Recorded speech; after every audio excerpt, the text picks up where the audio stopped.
Okay. I think we are on the air now.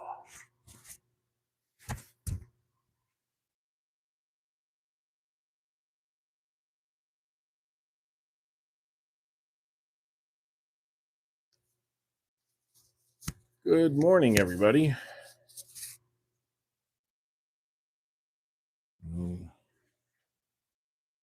Up there.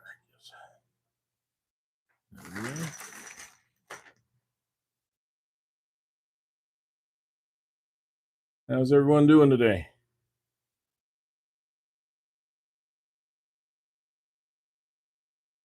So far, nobody's doing. We don't have anybody on here.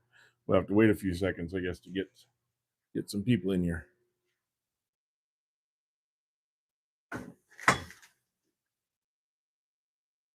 Yeah.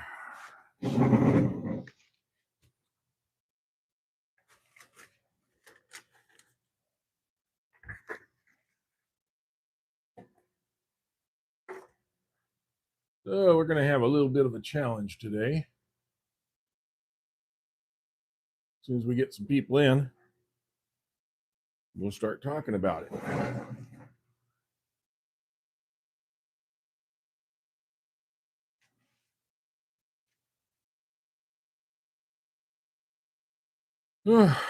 It usually takes a minute or two. I'll have this spinning just so we can see what it looks like.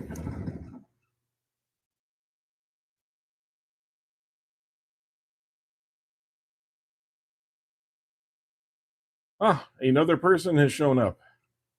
So now we got two watching. That's great.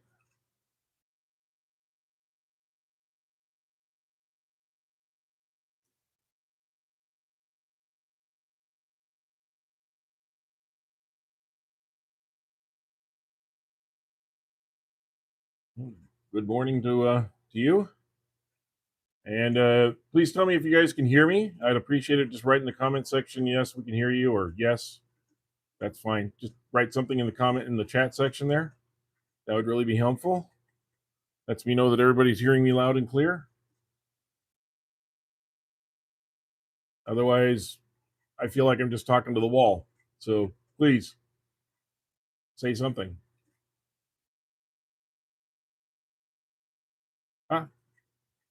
Okay, got 11 people in here now. Let's please somebody say hi. Or I can hear you. There we go. Hi, Rezar. Can you hear me? Can you hear me? Can you hear my ear? Yes?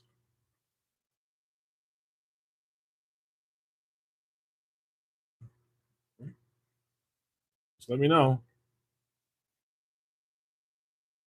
People say hi in the comment section, but they don't write. Please, anybody who's watching this, please just write and say, yes, I can hear you. That would be really nice to hear. I'm not sure why you can't, but please, it would really help. Okay. Well, I see there's 19 getting in here, so we'll wait until a few more people get in, and then I want to kind of go over a couple things. But we'll wait until a couple more people get in here first before we do.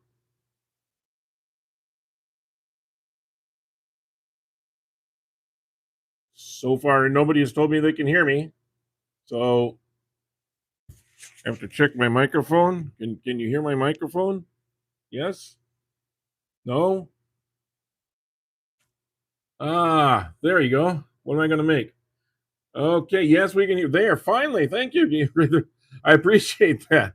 Your name is Gruffus? Okay, thank you. Took a while for someone to say, yes, I can hear you. While we're waiting for people to get in here, what I've got here is a piece of olive that it was a cutoff, and I'm going to take two pieces off of it. This is the first piece, and then I've got another piece here, which is still curing at the moment. I did a glue on this. And this is going to be kind of a rough piece to do because there's nothing really here to work with. but it has some really pretty wood in here, and I want to see what it looks like when we turn it out. So we'll give it a shot, and if it works, it works. If it doesn't work, well, I didn't lose anything because it was just a cut off piece to begin with. So we're going to do a couple small projects today, and then maybe something else later too.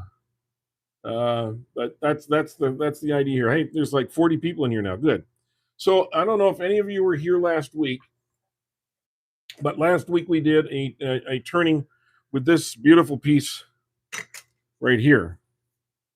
This is what we turned. This is cork oak, and I turned it specifically. I cut it and turned it this way so that it would become an oval. Because when you turn it, it's round. It's round on the bottom. Okay, you see the bottom is still pretty much round. But when we measure in here, I can measure just under 5 inches across right here. But when I get in here, it's 5.5 inches across. And you can see how it's already starting to oval out. Okay, yeah, it's turning oval there, but it's still round here. So this is the technique, and it's reading the wood and making sure you understand how the wood is going. And so far, everything is holding together really well. And I think this is as this wood dries up, because this wood was green. That means it had a lot of moisture in it. As it stretches out, it'll need another sanding in here to get that a little bit smoother. But you see, there's some stress areas. If you look real closely here, I'll see if I can get a little closer. You can see there's a little bit of stress going on right in here. Those little lines. So that will have to be dealt with as it goes. I don't want this crack to get any bigger. So I just thought I'd bring this out to kind of show you guys the progress in that one, because I think it's really cool to watch it grow and expand. So what we're going to do today, and this is totally off the cuff. I have no idea. Actually, I have no plan for this. Okay. So we're going to do it together. No, that's not the normal white lines, because what it is, you can see, if you were looking closer, you'd see that it actually is depressed in areas. So it's like, yes, you got the radiuses, yes, but now there are lines between, because it's trying to stretch out. So that's, I hope that explains a little bit better. And those are going to have to be resanded at a later date. But what I don't want it to do is to pull apart and crack. So I'm just allowing it to very slowly. I'm using a microwave to dry it out some, in a very controlled situation. So we're kind of microwaving it, and we're kind of, and again, the way I turned it also so that it would turn and take some of the pressure off going as it's going out. It's a technique I've used a few other times, and it does work. And it's cork oak, and cork oak's a little bit different than regular oak. It has a little bit of, it's a little harder, I think, in some cases than white oak is. So anyway, but thanks for the questions. I appreciate those. That's what we're here for, is to have some conversation about this stuff. Okay, so I'm going to try and round this out a little bit. This is not going to be much of a bowl. It's just going to be a small bowl. But I'm just kind of curious to see what's in there, and can we preserve it. There's a big honking hole in here, which I filled with some acrylic. And I don't know how deep it goes, because it went in a way. So we will find out together on that. So let me get my mask on, which I hope is performing well today. There we go. And we'll take our press the gouge here and double check with a hand first. And if you would, please, I'd appreciate if you hit the like button or subscribe. We are trying to get back up to get up to 4,000. Just hitting right there. Okay. I'll move that just a little bit. Okay. Yeah. Now it's. Oops, I wasn't watching my hand here. Get the speed up. Well, we're just going to take a quick cut across. Just to kind of see where things are and how it's coming. Oop. Don't want to be overly aggressive.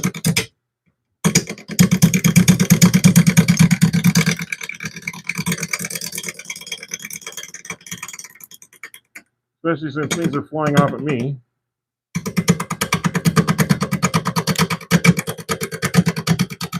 Whoa. Gotta be real careful to make sure I'm keeping that bevel right on there as I go.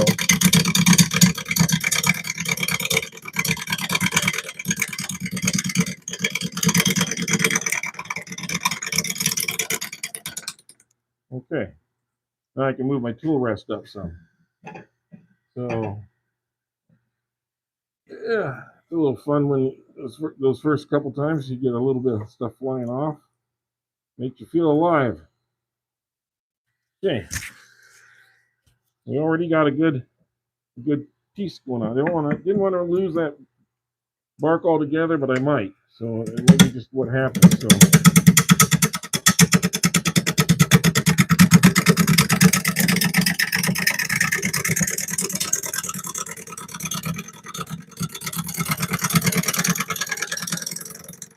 yeah, I think I can raise the speed up a little bit. There we go. Whoa.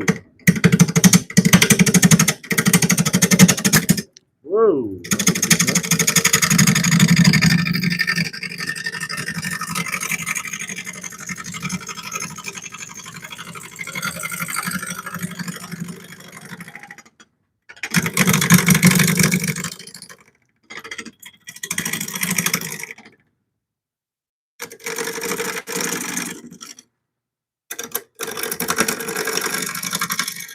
A little push cut. The other direction to see what happens. And then I'll bring you guys in close for a better look. I know the camera angle's kind of far away from on this. I'll bring you in a lot closer. Whoa.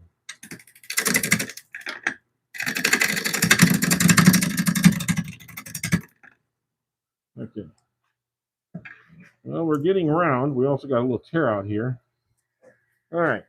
So let me get so you guys are a little bit closer on this. Oops.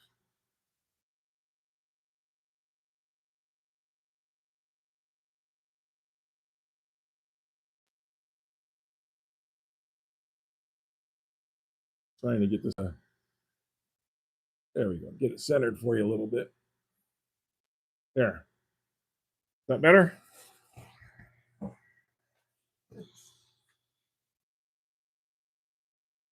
Hey, soldier. Just wanted to let you know I did send you an email reply back, so you can check that later on. It's got my stuff on there. Is the motor that's underpowered, or is it just the belt? No, it's not either. I was just taking it kind of easy. It's not underpowered. It's just that I was just taking it a little bit easy on this because it was quite out of whack here. That's mostly just me. But at some point, I probably do need to get this belt readjusted or removed and redone because it is about 3 years old. But no, the slippage was mostly just on my part. I think we can go up a little bit higher now. Whoa, you see that? That's what I'm trying to avoid a little bit. It's really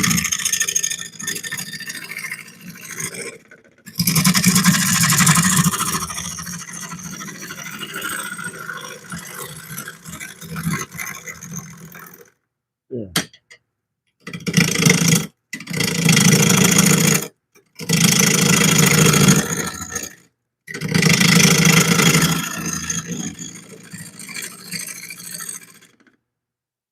Yeah. Now we can start to see what kind of shape we can get out of this. As you can see, this is your end. This is your end grain. This is the side grain. And there's the pith. There's the core. We got a little bit more ways to go to get this rounded.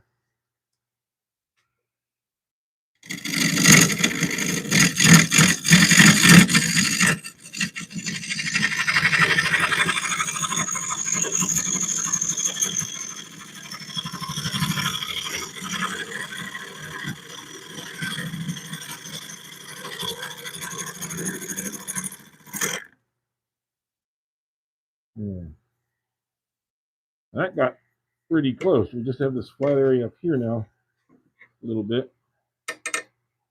And we should be able to start working on the back tenon area and get a little more shape to this. I think it's going to be kind of a shaped in bowl here. So let's see.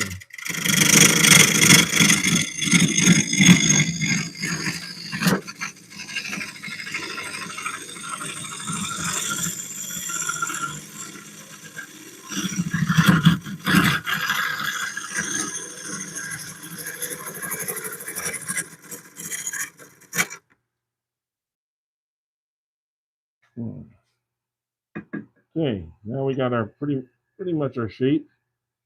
I can start kind of cleaning it up a little bit.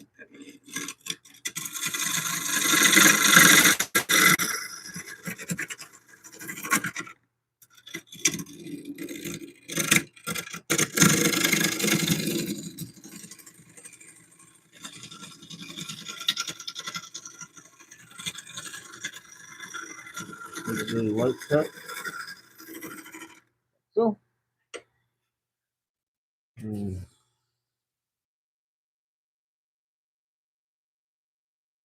hey, Depression, how you doing? Glad to have you back. And yeah, I appreciate you guys coming in. Please do hit the like button and subscribe if you can.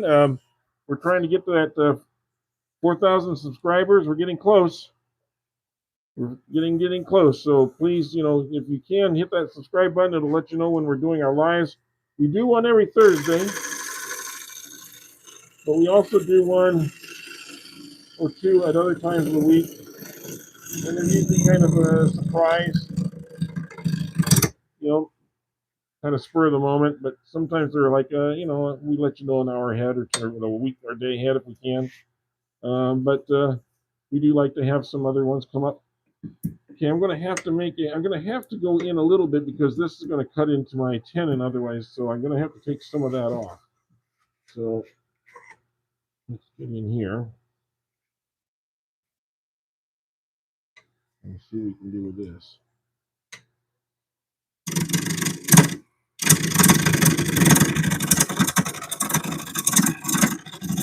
Knowing that that's going to be a little rough.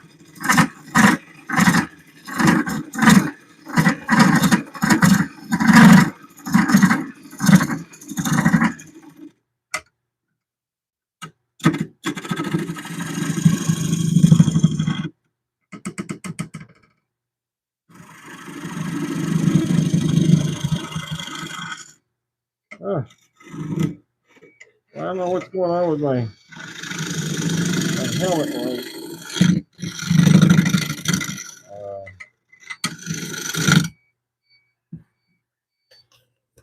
My trend helmet, I keep charging the batteries up fully, and I'm only getting 15 minutes or 20 minutes out of it, and it starts to beep on me. So I'm going to have to talk to Trend about that and say, what in the heck is going on with your machine? If it charges that long, it's not the batteries. The batteries are, I just replaced the batteries on it. Got a new battery not too long ago, so it shouldn't be that. But when you spend that much on a head head protection and ventilation, you kind of expect it to work, All right, let's see. I think I'm gonna have to go just a little bit more, and I can flatten this out. Maybe we'll take a little bit off this thing too. Whoa, that's a stubborn little piece of bark right there. Okay.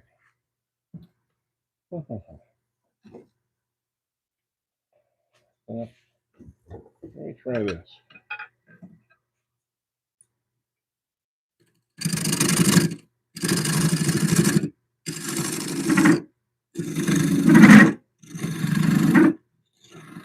Kind of laddering your skew a little bit.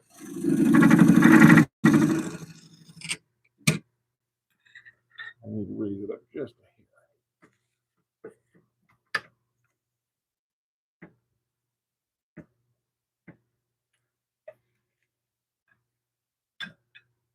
Try that again.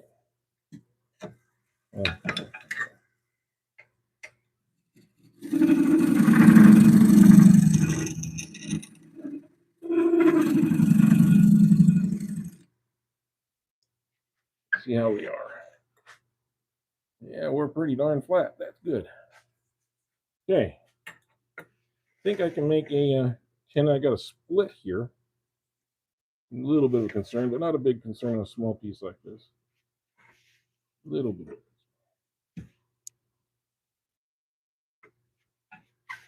Okay. Let's see if we can make a little recessed tin in here.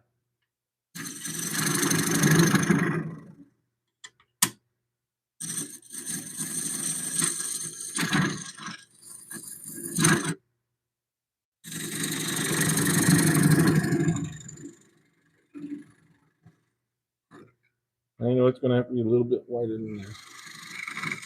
It's kind of setting it up. I also don't want to go any deeper than I have to on this, so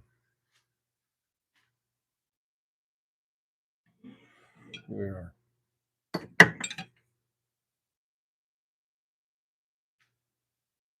It's like at 9. Wow. Ordered them at 9 last night and got them in at 8 this morning. That's pretty darn good. They must have been like right around the corner from you.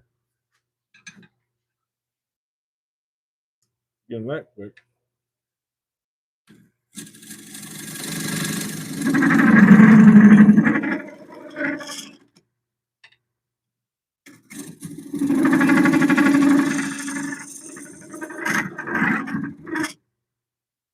Yeah. I think I got that about right now. Just a little bit more. Well, that is going to go into the bark. Okay, well, that's what I was anticipating. I didn't want to do a cutoff tenon because I don't like not being able to go back and fix things if I have to. And it's a lot harder than cutting off the tenon. What we do is make it a little wider. Then we will sand the bottom. Okay. I'm getting close here. Yeah, I know you already use your pencil, but I like to eyeball once in a while just to see how good my eye is. And obviously my eye is not very good this morning. But we're not far from it.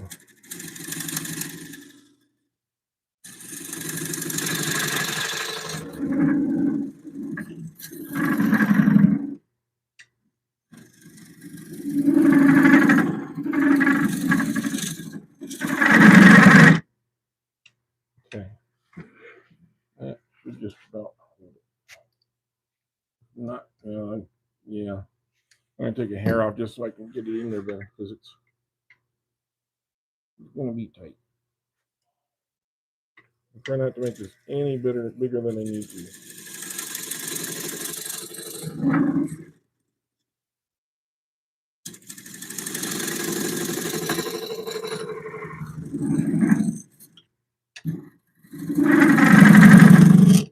Okay. Got that. Now we're gonna do this just a little bit.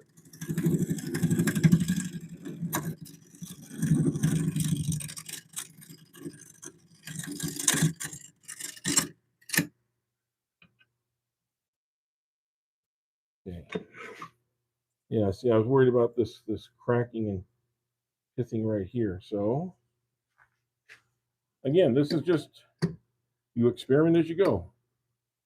Right? So that's what we're gonna do. That fits. This is done. Let's just kind of do a little bit more final finishing on the outside here, and we will be able to stand up and go to the inside.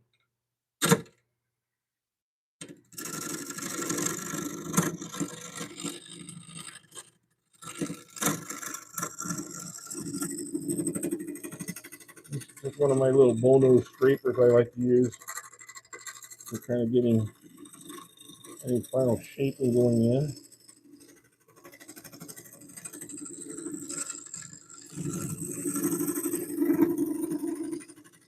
Does a really nice job.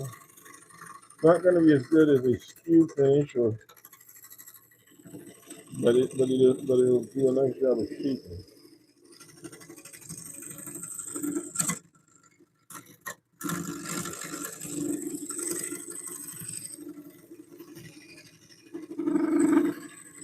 And it's best if you can make one continuous movement at the same speed all the way along.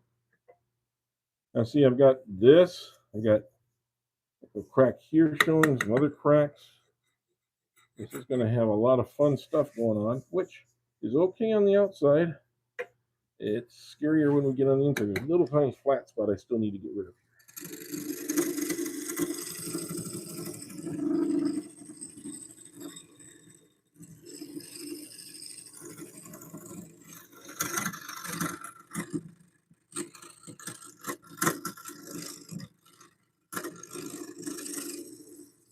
Very softly.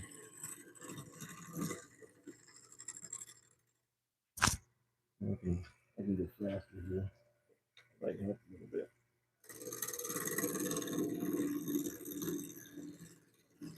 Notice I'm just barely presenting it to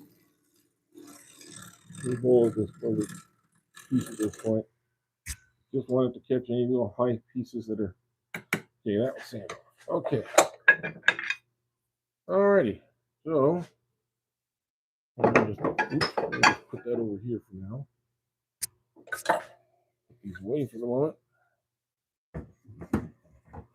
You don't put the tools away, you forget to put them away, and then they get in the way. So I always like to put them back where they belong.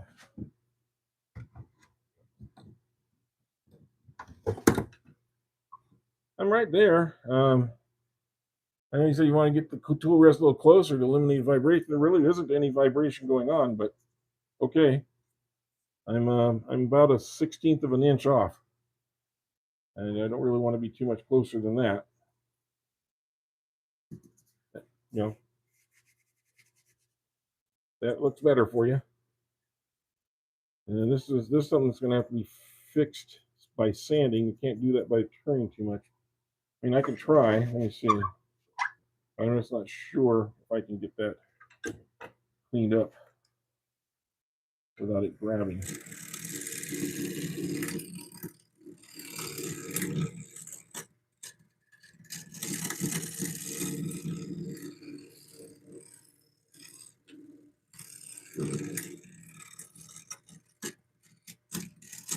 You can hear it snapping off little pieces as it goes.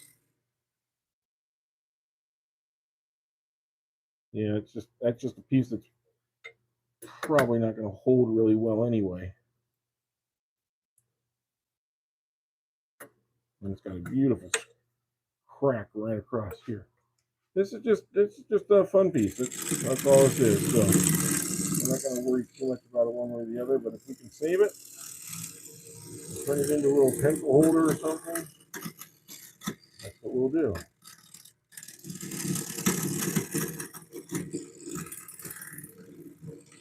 Just very slightly.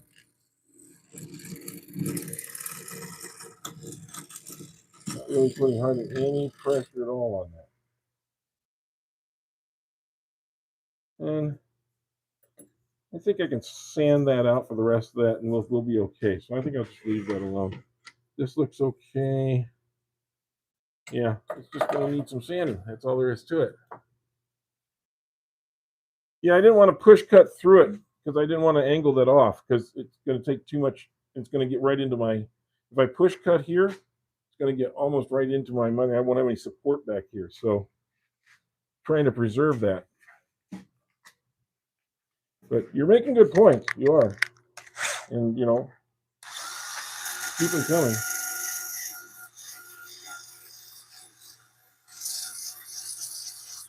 I think I'll turn on my dust collector here for just a second. Come on. I can get it to go on. There we go.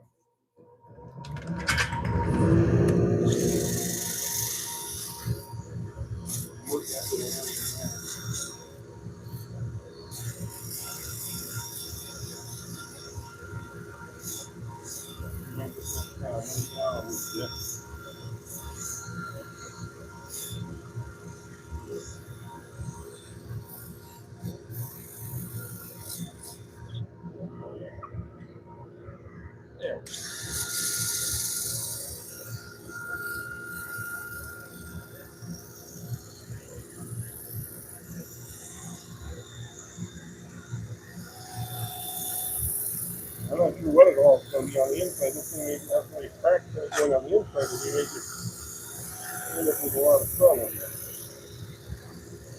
There we go. Go in reverse.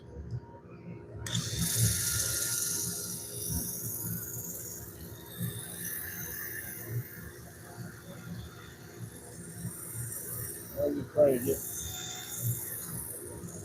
nice screws off.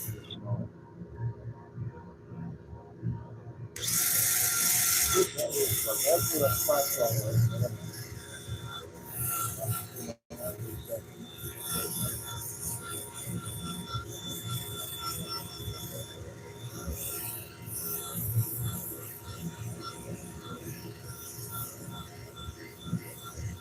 Beautiful flickering in here. If you get it to hold together, it'll be great.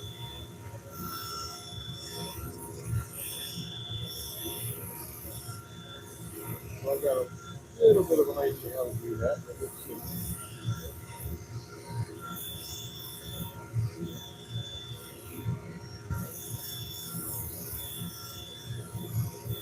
It's almost when you want to do a CA finish like you do with pens. Control the track. You can't really do that. That's why I look at one CA. But you can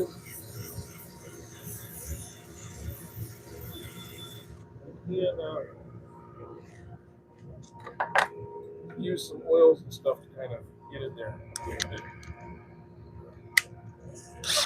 Thank you for the recipe being in here. And again, please hit that like button or double click your screen.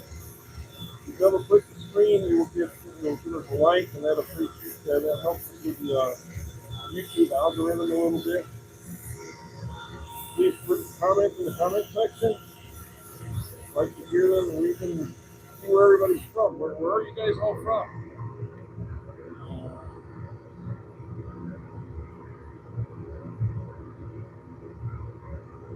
Let's see.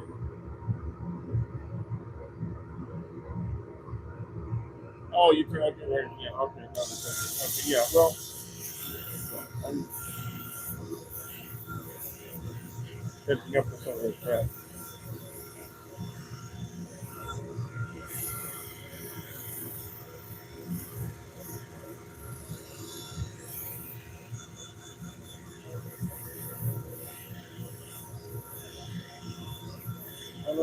On our channel here, we have about 150 or more videos, and a lot of them are just instructional videos that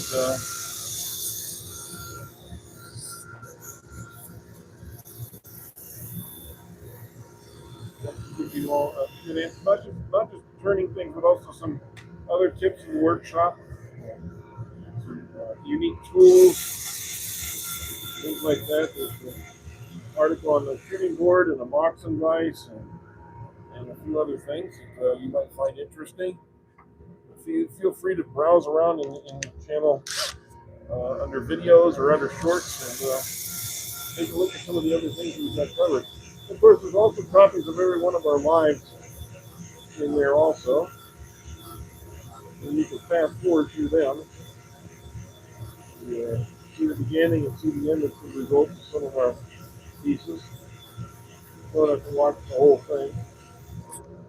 I wouldn't ask anybody to watch 2 or 3 hours in a whole live. But you spend 5 minutes on it and kind of catch the gist of a lot of things.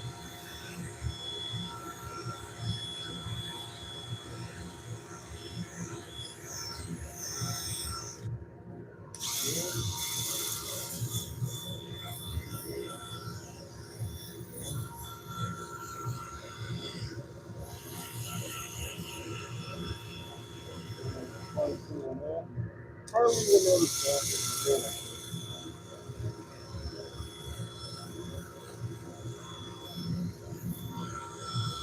That's my hope.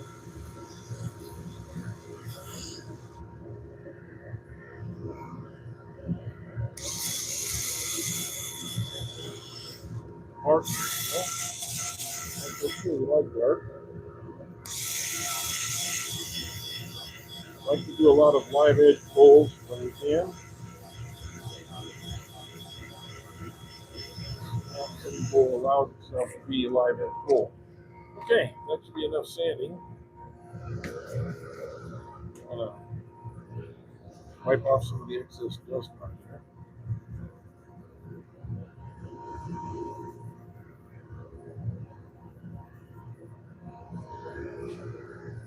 Let me get the vacuum here for a second, just to kind of clean some of this up.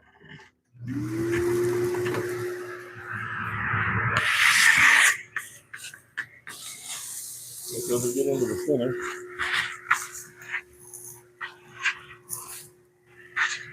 Let's do a real quick once over. A lot of those big chunks came off.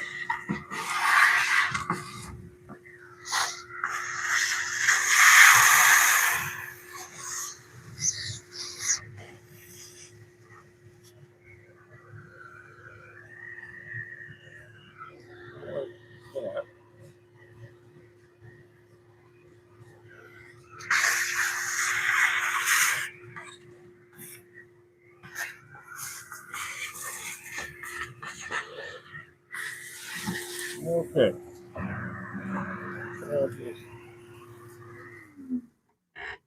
Clean enough for a few minutes anyway. Again, if you're just getting in here, we're trying to turn this piece of olive, a little cutoff piece that was kind of just a discard really, and we're seeing if we can't make something out of it. So we're giving it the old effort anyway. We'll see what happens. Going to give it a shot of tung oil here. And you'll see this kind of pop a little bit.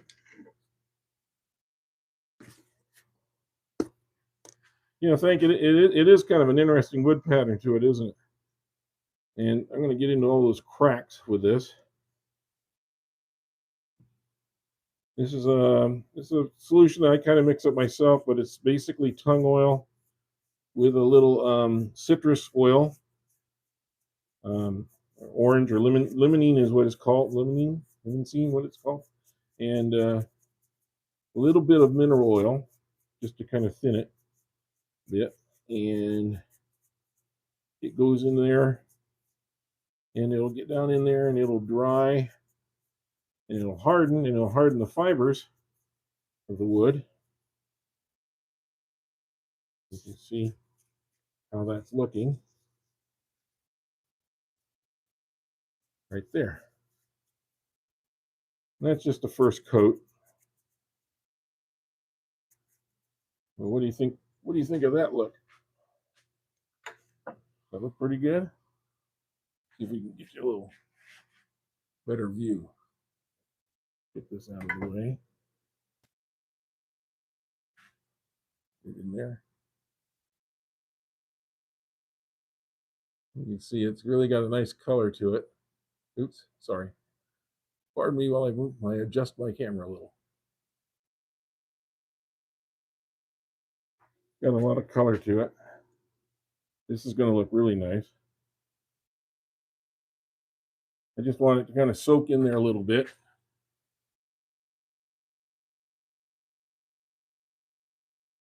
Okay, start your class. We'll talk to you soon there, soldier. That's appreciated.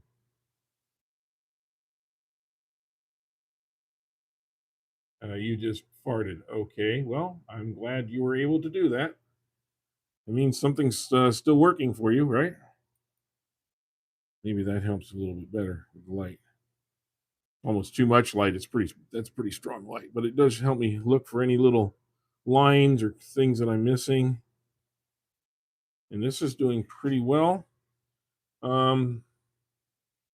This is not an exceptionally dry piece of wood. It's dry enough. I'm going to wipe it off now. First coat. See, or wipe it in, I should say.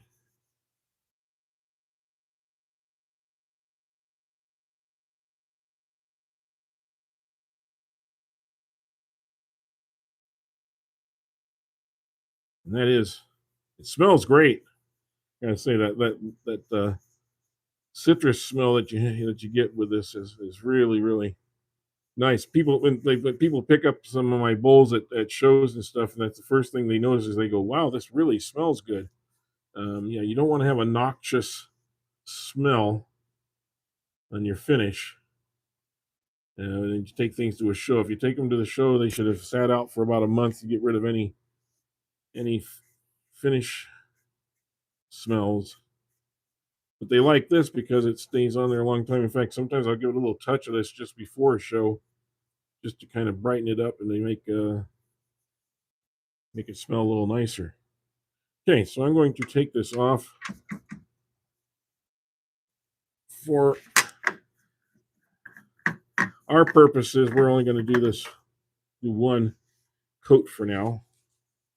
I can go back and do more coats later. I don't want to keep you watching all day for this, so we can watch paint dry anytime, right? So we'll take that off. This one. And this one. Ooh. This thing does start with a jerk sometimes. I'm the jerk. There we go. Got all 4 of those off. Put that over here for later. All right. So now you can see the sides a little better. That's what it looks like. And hope that gives you a better view.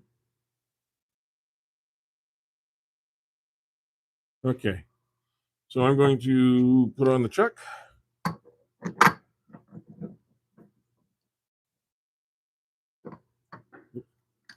we go.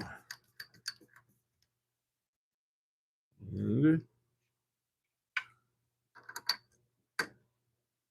now I want to watch where that crack is, and I want that crack to be supported by one of these jaws here. I don't want the crack being spread apart by a jaw. So I'm going to be very careful about that. Now let's see. Turn the speed down. Oops.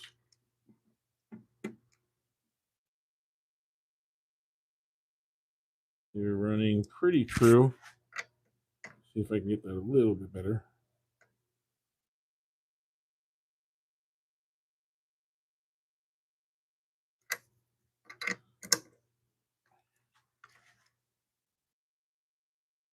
Yeah, that's running pretty true. Good. So we got a good fit. Get the drill out of the way.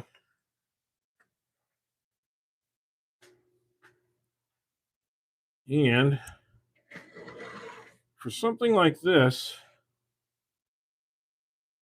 there's a couple different ways we can go.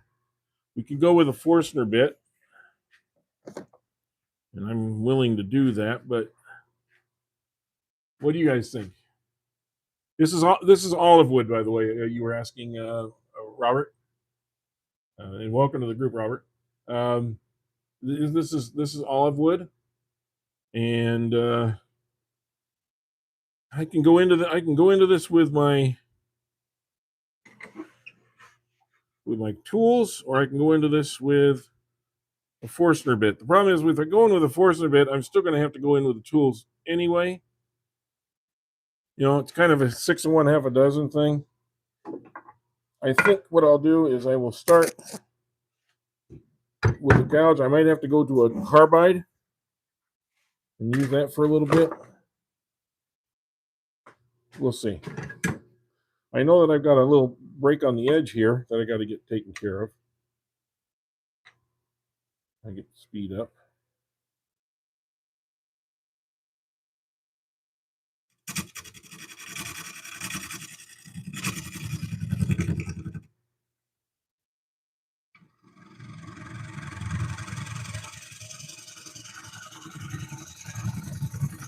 Just want to kind of smooth it off here.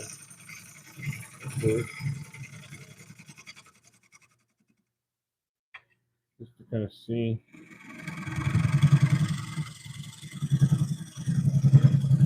how it's going to turn.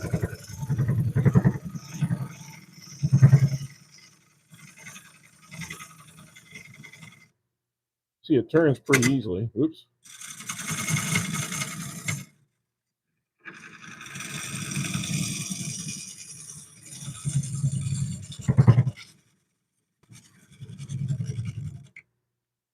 Will it hold here? That's one of the questions we'll have. And we're spinning some of that oil out so it doesn't go all over me. I'll wipe that off, rub it in. Okay. So I don't mind this little drop off. You'll probably work that out later. And I think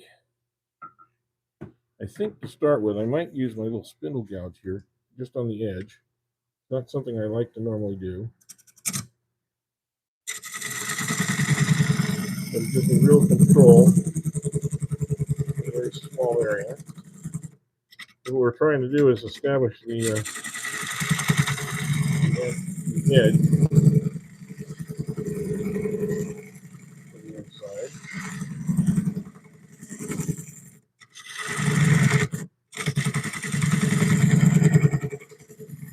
I already hear a lot of chatter.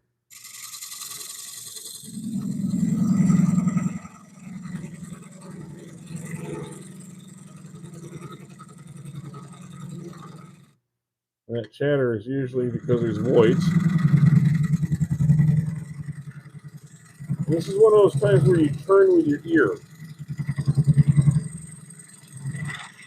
I did a little bit on this the other day with our other live, but you sometimes turn with your ear. You can hear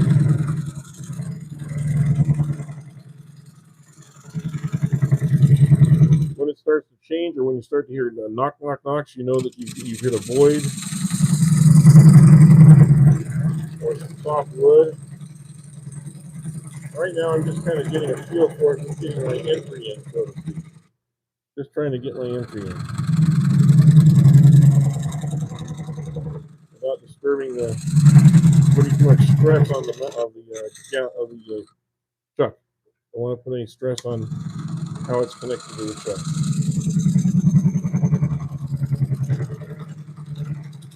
And yes, I can speed it up, but right now, I'm just, because it's a spindle gouge, I don't really want to get any sort of,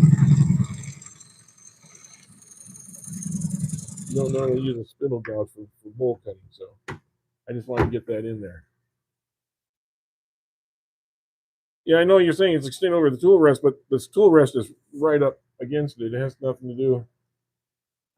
I do have proper contact. I'm not sure where you're coming with that, because I do have proper contact. It is only less than a half of an inch from the edge. In fact, this one's right here at the edge, and I have my hand laying right over the top. What you're hearing is not bouncing; it's the chatter of the wood from the voids. You see these little holes here where the screws were? That's what it's contacting at the moment. That's where you can hear that.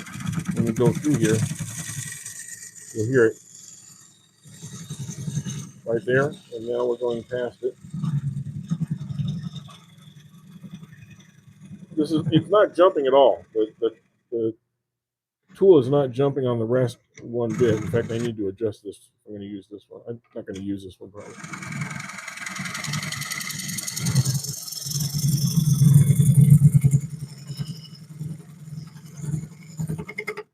Just wanted to kind of get that established. But yeah, I'm right up there. I mean, like there's nowhere else I can go with this. It is as close as it's going to get, and until I start putting it inside like so. And I can do that, but that is as close as it can possibly be. Okay.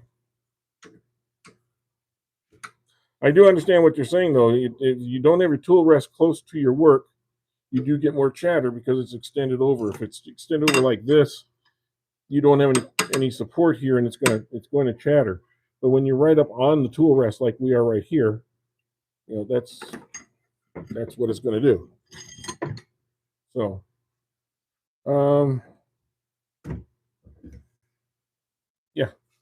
I'll use this carbide for now. I'm not a big carbide fan. I mostly like gouges, but for this particular case with this kind of wood, I think a carbide, which is basically a scraper. That's all a carbide is. It's a scraper. But it can be a pretty efficient scraper.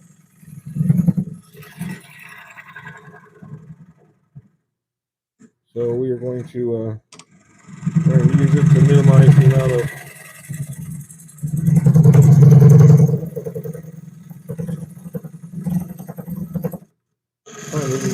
time here.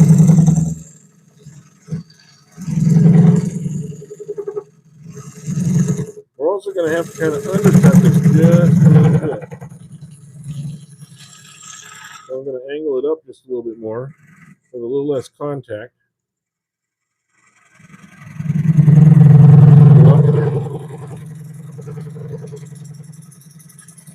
Less chance for a catch. There's still a good chance for a catch, but it's not as much.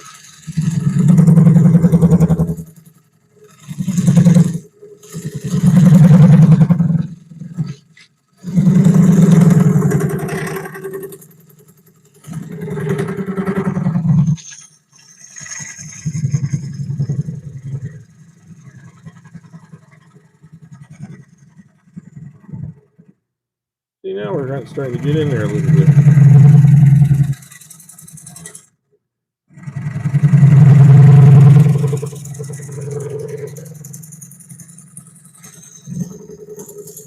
And now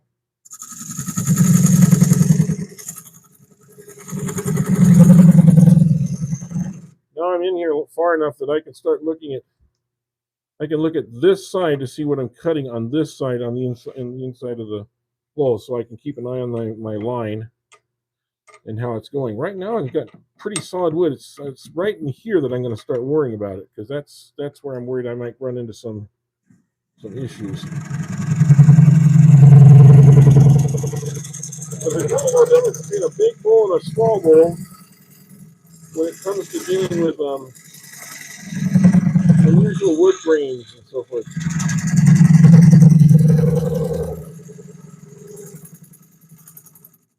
I mean, it could be redwood, or it could be olive. You're going to have a lot of the same issues.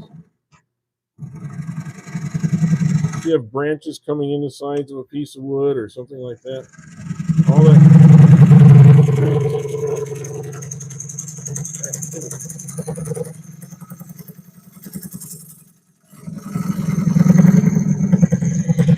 Now we're starting to get a little extended. And I do have a flat tool rest that I can use when I get a little more extended in there. I can use that to kind of control this too.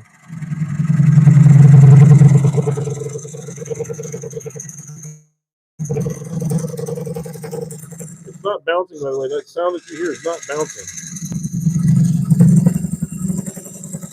The tool is staying perfectly flat.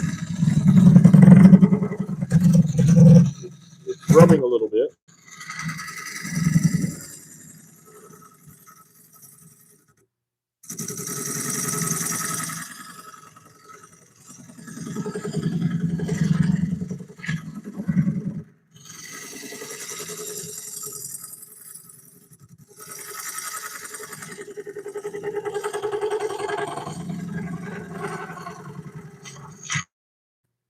Okay, let's see what this is. Yeah, I'm starting to get, okay, so I'm starting to get change in the wood here. Okay, well, that's all what this is for. Yes, thank you. It's an olive wood bowl. Thanks so much. Hey, Mike. Who's getting on your nerves? Well, a lot of what he says is correct. It's just that your tailstock and your rest is as close as it's going to get. It's not going to get any closer. So, you learn to work with what you got, right? So, thanks, Mike. But for the rest of you, please continue to jump in here.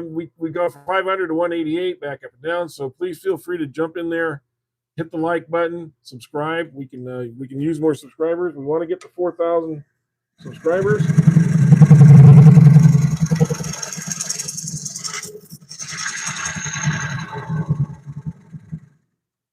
Today we are passing the 3 million viewer mark in 90 days.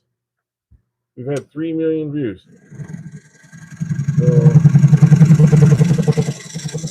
let's keep up that work. Kind of broadcast. If you like watching wood, you can watch me. You can watch Mike. Mike is with the Whacking Shack. And another one to watch for is tonight, I think Ryan with 77 Rockets. If you go to 77 Rockets Woodworking, you'll see him do his live tonight when he gets on. And there's Timber Designs, and there's Boondock Builds.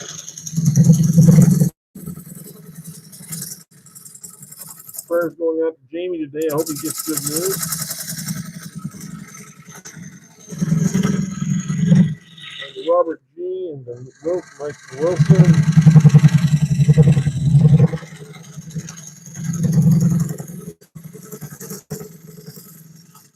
Sure to and even go to the shoots.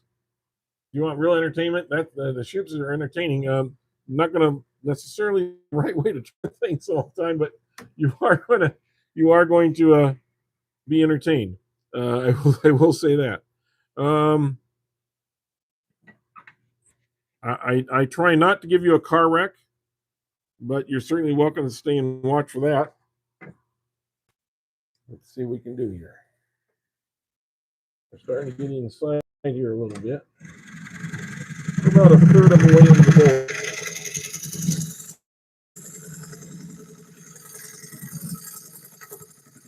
Now, Mike, one of the things you asked the other day, when you're using a scraper or with a carbide, and of course, we've always talked about your turn and come all the way out and go all the way in, so that you get a full turn. You're not just doing a partial when you're doing a cut. But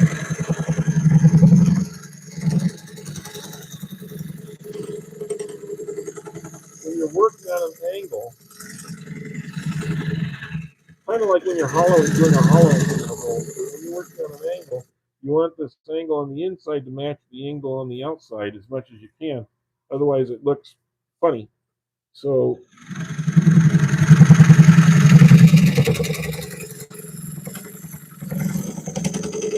you're constantly kind of checking yourself against the angle here, kind of like you're looking over the top. If you're looking over the top, that's the best view you can have of it.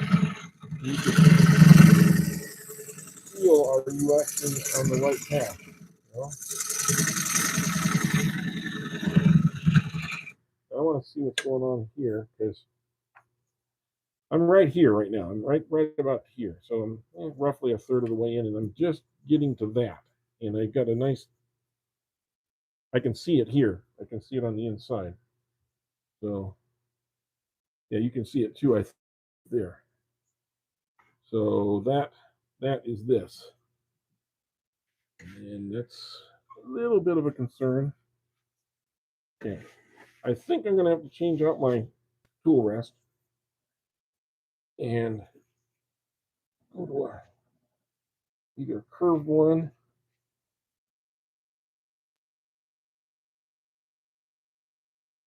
Come on, guys. Come on. Yeah, there we go. Nice tight tool rest. Now, I do have my flat rest here. I can use it. I think it will work for most of what I'm doing, but I'm not sure. I don't have a lot of practice with this one yet, so.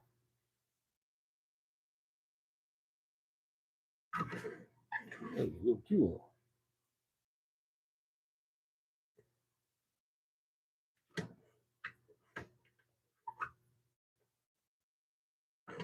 All right, there we go. Get a little bit higher. Thing is, I got to be able to get it in the hole, but not be too high at the same time. Like that. Okay, I can go up a little bit higher. Let's see how that goes.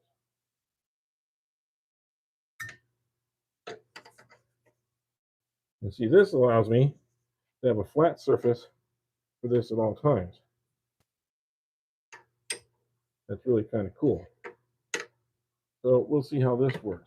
Mike, while you're still on here, I want to show you. I don't know if you saw this earlier. This is what I turned the other day.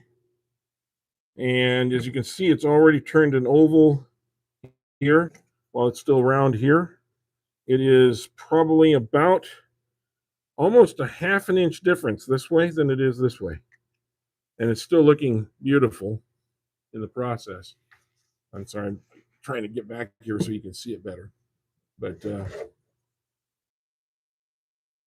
yeah, there we go. So that's that other bowl that I turned the other day. So it's that ovaling effect that I was talking about is working, and you're gonna have to give that a try. Find yourself a piece of green wood, and let's see how it works. Oh, this is nice. I really like that.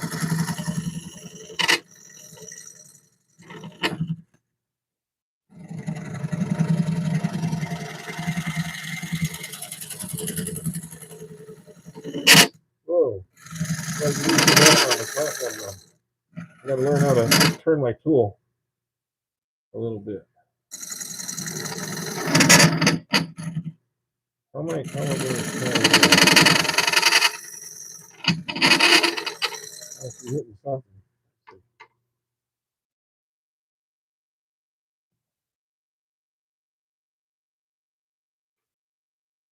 I'm hitting something there. I know I'm hitting that. Okay, well, be careful with it.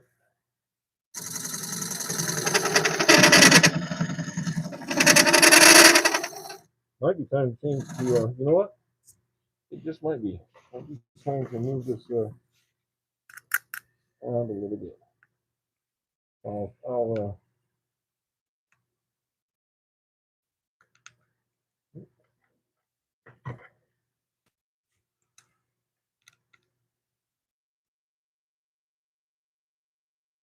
there we go.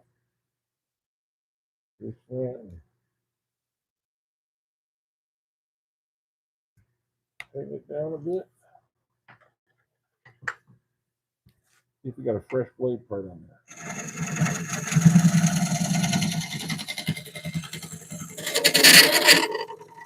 No, it wasn't a blade part. It's just a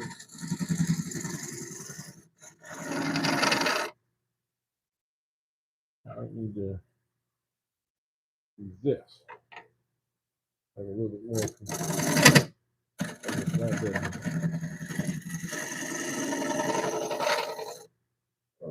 I really can't see what I'm doing now with my fat hammer there.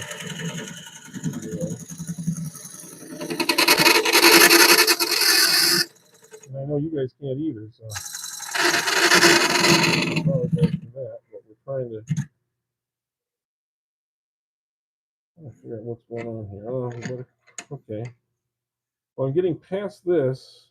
For the most part, I'm down in here.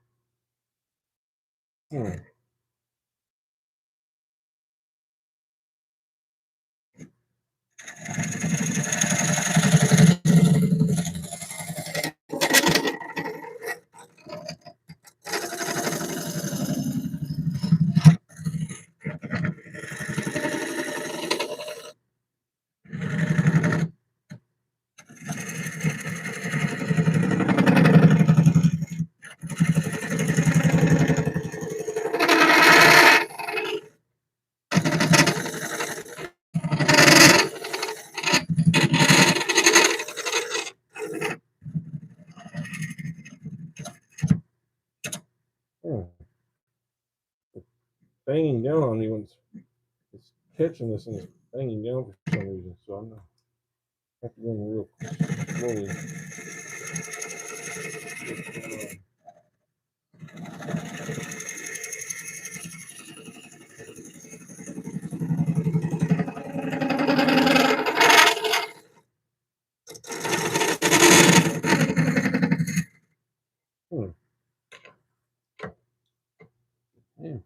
explanation as to what's going on here.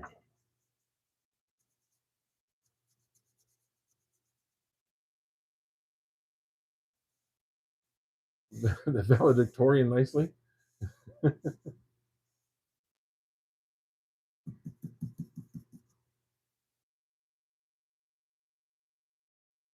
I don't know. There's something going on in there. Let me try a different. I hate to use this one, but I don't like it. Let me try this one. See what it does in there.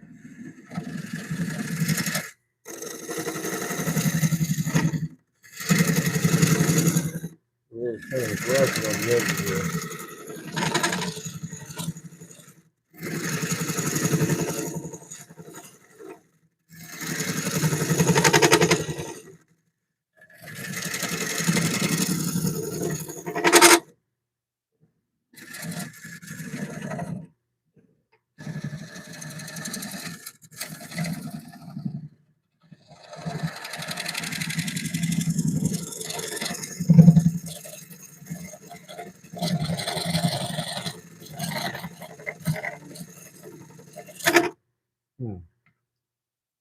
That cuts, but it doesn't.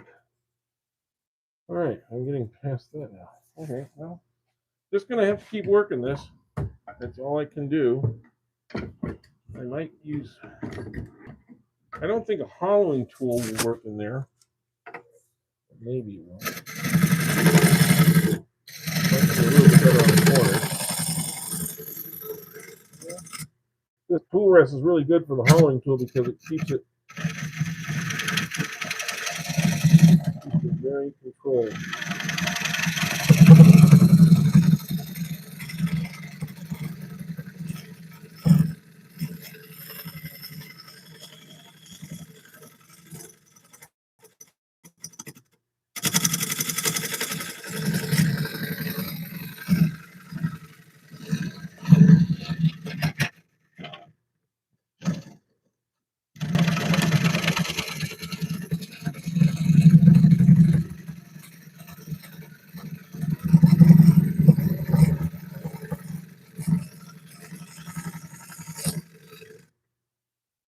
Okay. Well, that cleaned that out a little bit. Yeah, it did. It's getting me past that. That actually, that knot area is real pretty if it doesn't split up. It's actually very pretty. So we're almost halfway through. It's still taking a lot longer than I thought it would. The outside went really fast.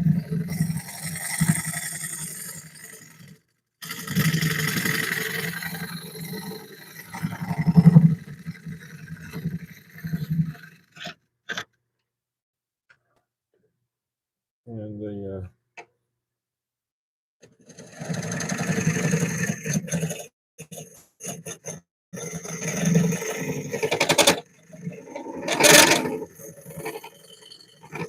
inside is taking a lot longer than the outside.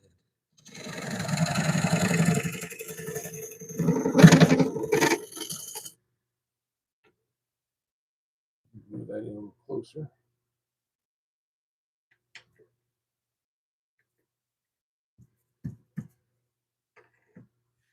All right.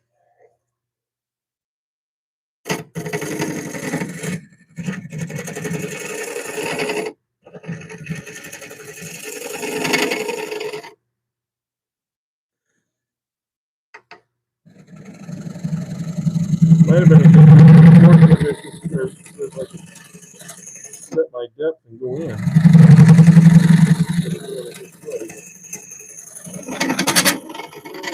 I want to do it the old-fashioned way.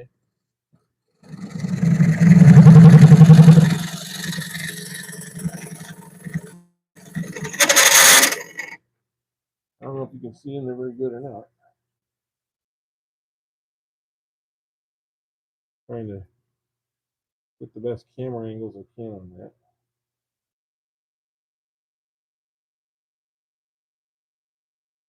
Let me see if I can adjust this. Boy, this thing has a magnet on it like crazy.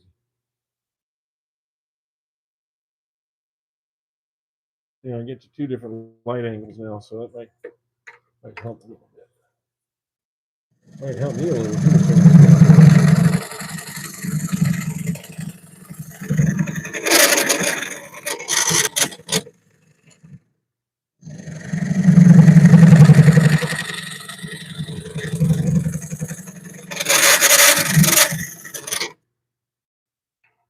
Ooh, I know.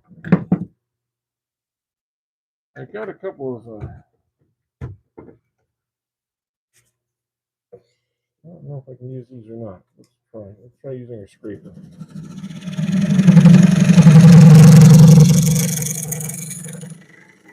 Scraper's got a much base. It's much wider. So it doesn't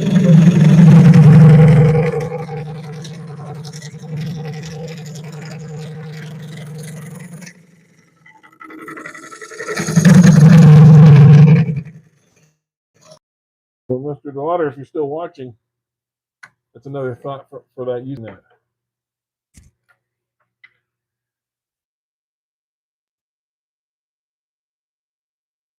Ovaled. Went ovally. Okay. Yes, it is ovaled.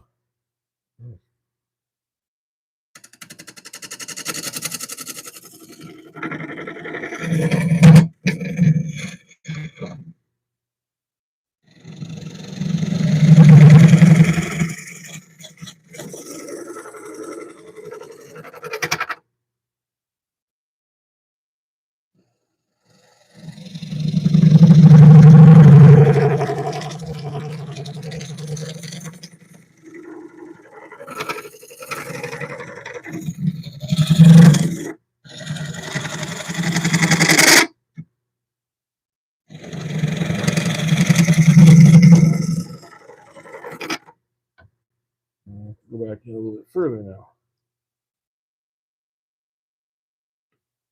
A little bit over to the side here, I think. If I can get just a little bit over here. I can't have it touching the wood anywhere. So I can only get it in so far. Touching. Where's it touching?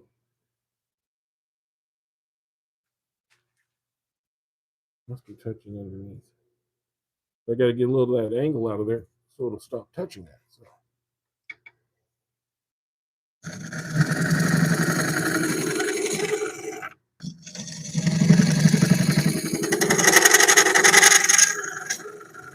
The more of that angle that I get out of the bottom of the bowl,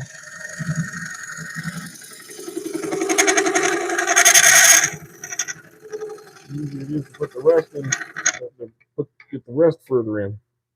So I got to kind of.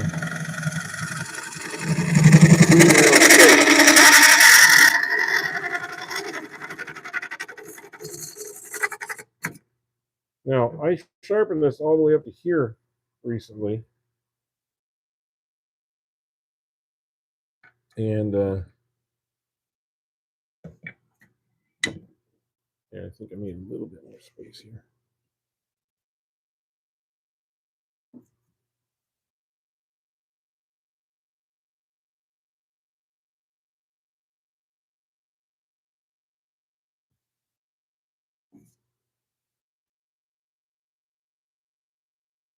There we go.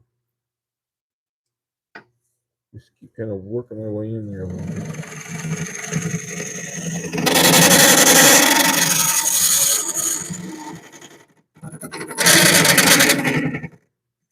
There's a lot of tail, even though it's not extended. It's only extended about an eighth of an inch, and it's well supported. It's just the scraping of the tool. That wood. It just doesn't have a really good angle, I think.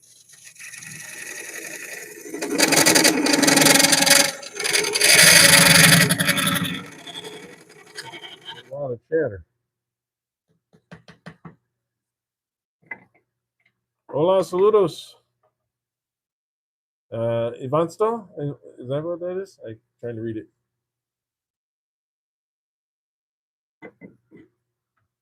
Let's see.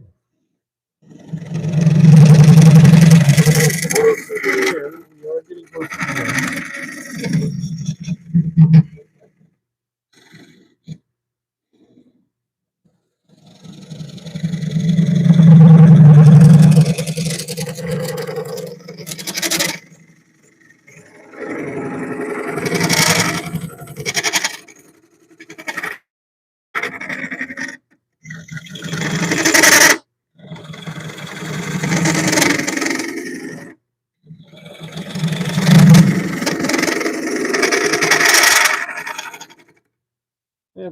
look in there. See what's going on. Because it is just really keeping me from wanting to get. I'm halfway through. I'm right here. But it just doesn't want to. It's like hard as a rock right there. That is almost polished feeling. It's so sharp. It's so smooth.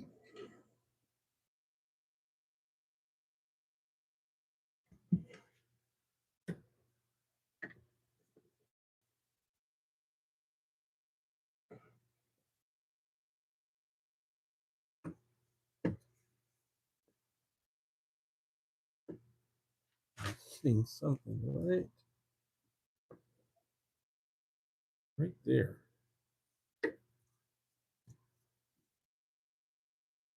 Okay. I got to get in there somehow. Let me see. Maybe with this. Maybe with this. Let's see.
I know that was a slight cut, but it might have done some good there.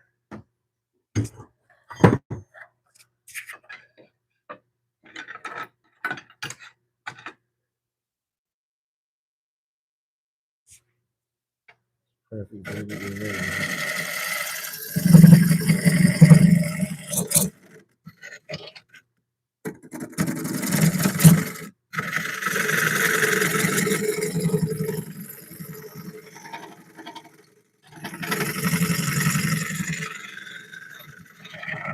we go.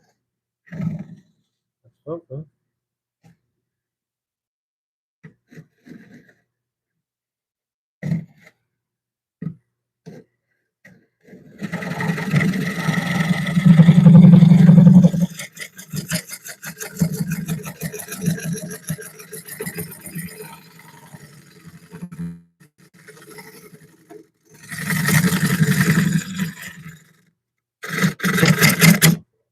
Ooh, I wanted to get that. That interested in there.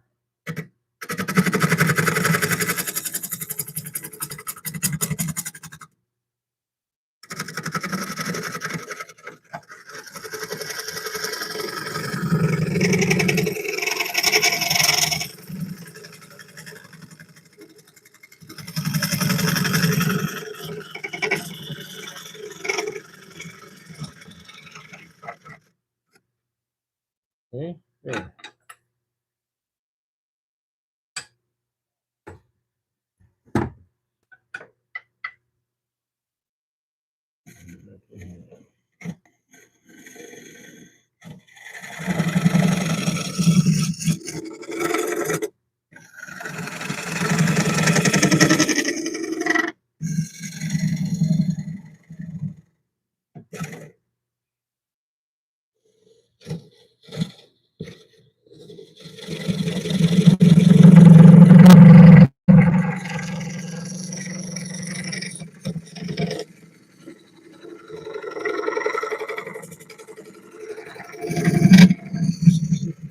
Really becoming an issue, isn't it?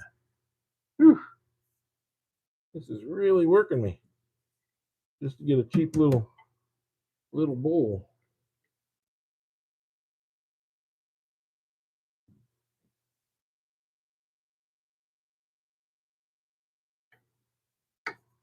and keep it in there as much as I can. We are right about here. We need to get down to about here. So we got about 3/4 of an inch or so to go. Okay.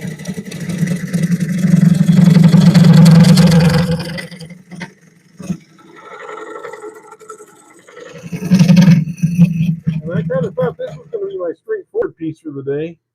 The other one was going to be the sketchy one. Well, it may still be, but this one's sure been a challenge. Now, as we're trying to do this without losing anything, and I probably should check my connection here, make sure I'm still in the round.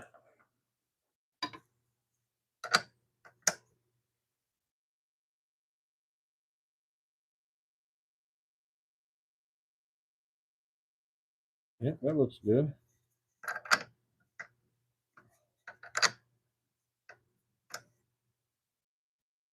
Good.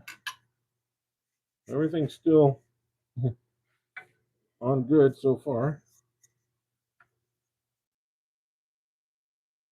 Yeah, I'm right about here. Okay. Always like to keep checking my depth as I go, just so we don't end up with a problem down the road.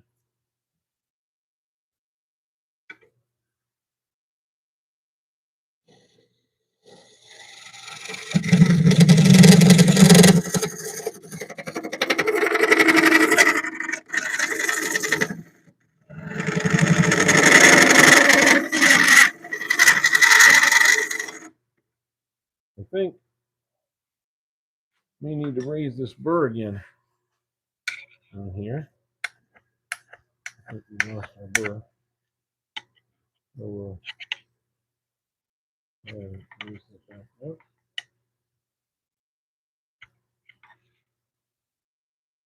Yeah. See how that does.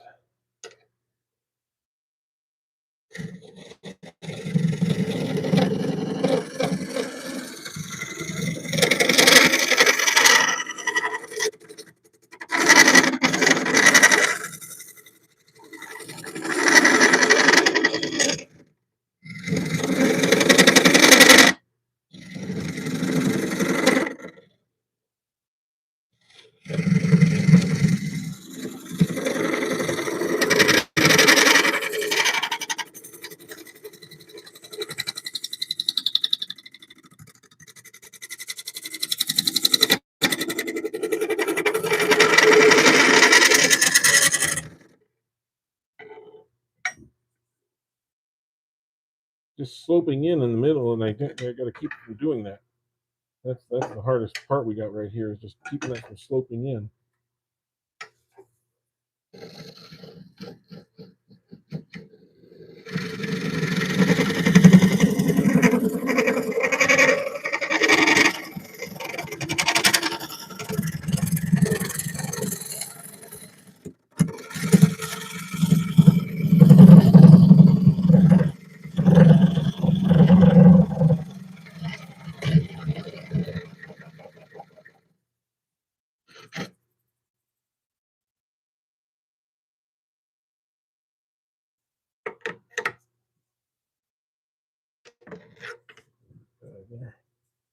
Ah, okay, that's what that is.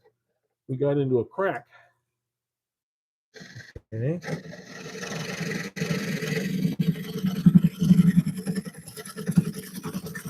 Right there. Here. Of course, when you're dealing in cracks, you want to keep your speed up and you want to give it a little bit of an angle.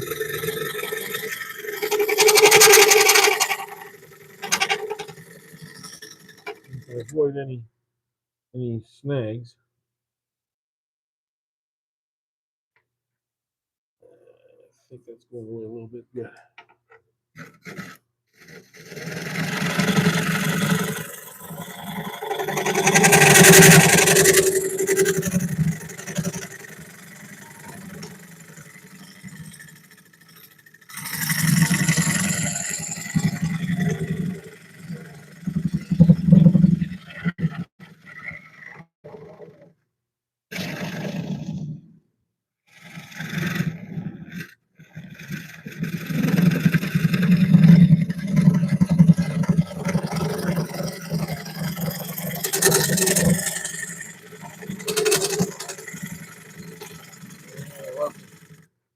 lots of stuff flying, don't we?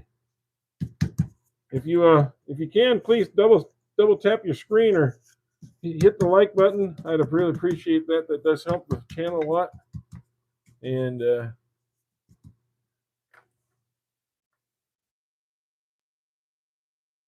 ouch, yeah. Well, not really. Didn't hurt me much, but so thanks for that.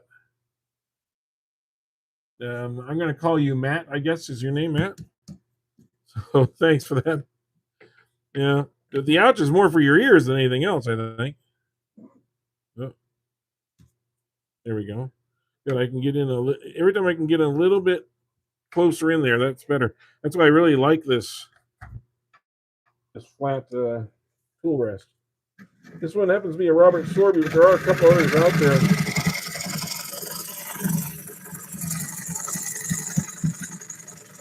I don't get sponsored by Robert Sorby or anything. This is what this is. This a post with a threaded top, and you can get different rests that fit on top of it. And they're not cheap, I will say that, but they are well built, well machined, as it says. And usually when you get stuff with a Sorby name on it, it's usually pretty good. I've found over the years.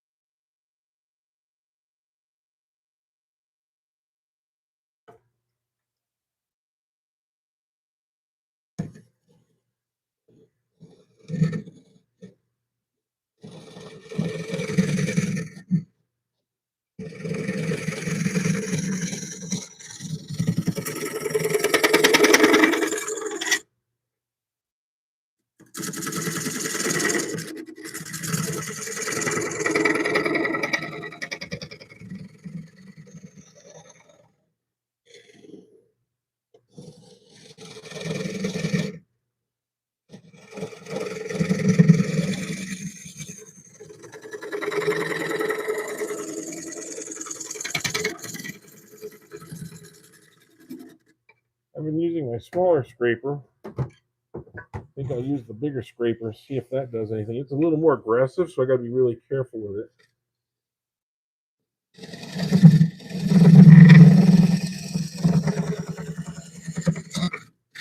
Yeah, see, it can really grab quickly.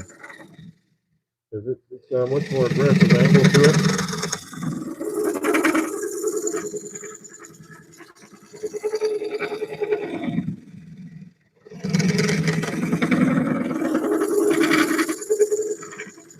But it also rides, as you can see, this is much nicer, better angle on it. But it rides on here a little better because it is wider too. So I can lay it in there a little better.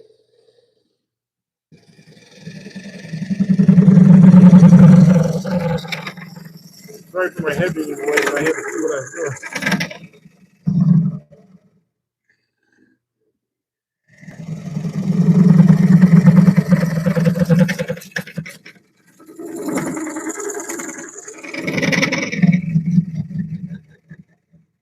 That little grabbing there.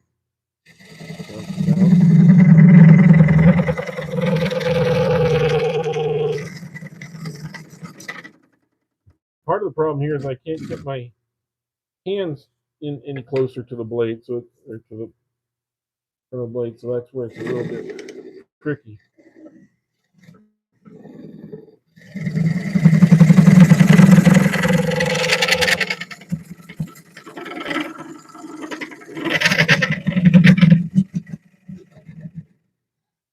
I think we're getting close to the end here, though.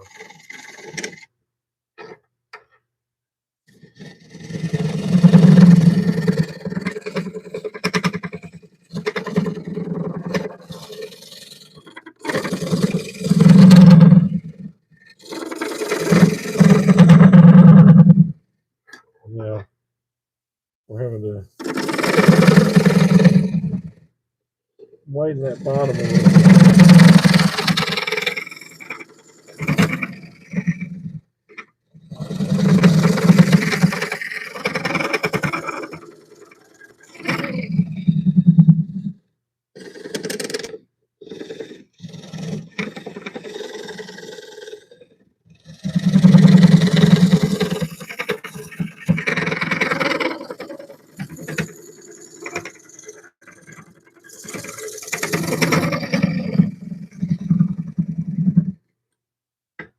let's see what we got.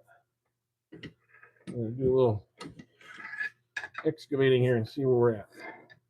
I think we are right about to here. I put my finger in there for this, and we are getting pretty very near the end there. I don't want to go too much deeper. I do want to go out, widen this out just a little bit here. So that's the check that we're going to make right now. Okay.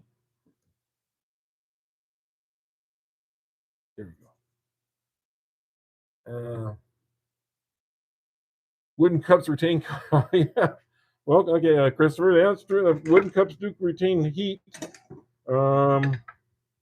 That's one thing we could look at here, but I don't know if I want to be drinking out of this. It probably would leak, to be honest with you.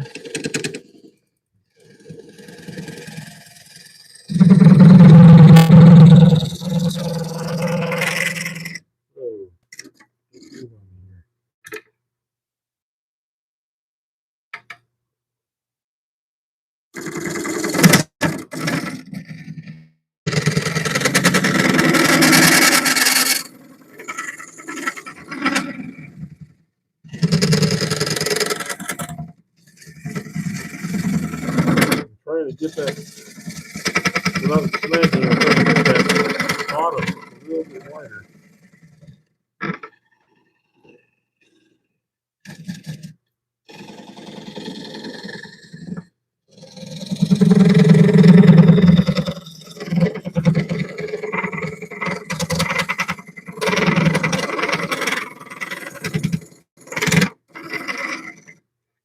That may not be able to get that with that.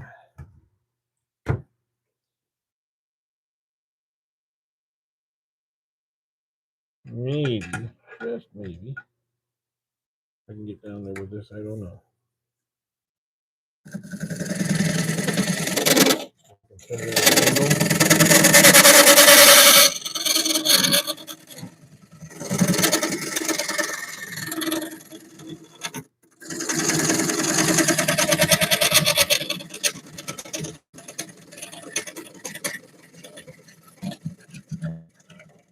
I realize this is mostly for aesthetic purposes because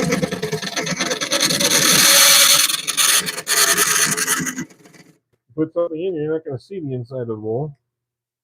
But when you go to sell it, obviously people want to look at it and see that you actually did a good detailed job. So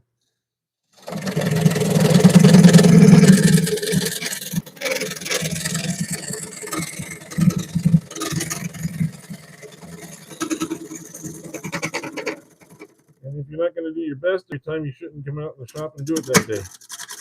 I always try and do as good of a job as I can on every bowl that I can. Ooh, watch your fingers there, Jeff. No, I lost a fingernail about 3 months ago.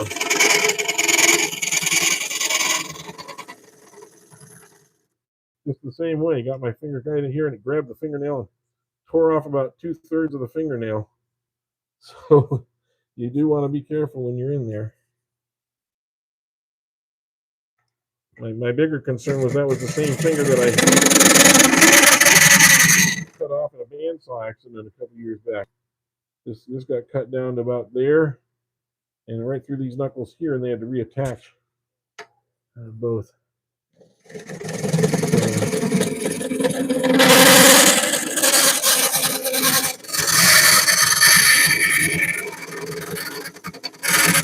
They did a great job too, by the way. Gotta say. All right, I think once I get that little knob off there,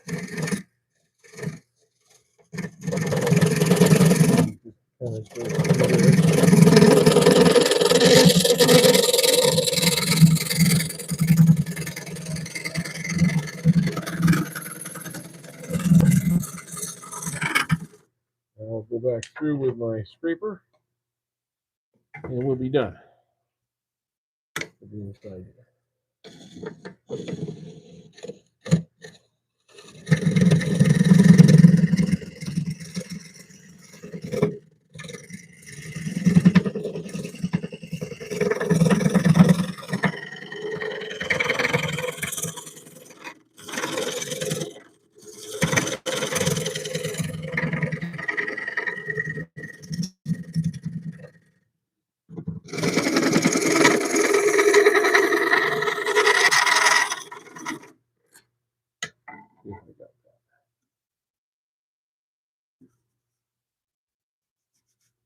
Yeah, yeah. Okay. I think we got most of that. Yep, we're pretty done deep in there now. So let me get the vacuum and we'll vacuum that out. And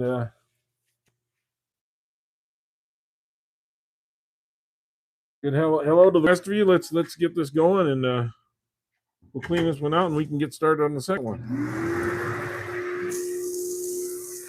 This one's taking us almost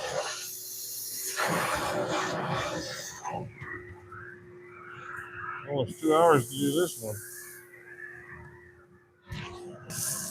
The other one will not take us as long.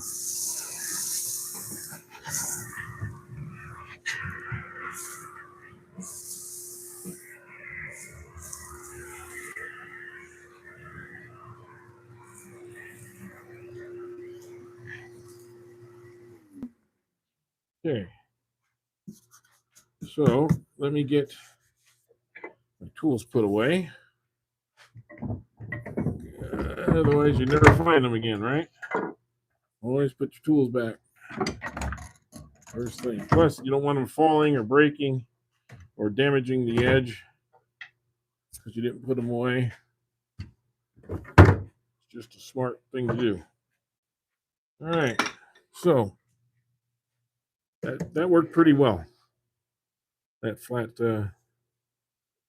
tool rest here. That did a pretty good job for me. So, all right, we're gonna turn on the dust collecting here. We'll get the sander. I think you're gonna have to use my other drill this time.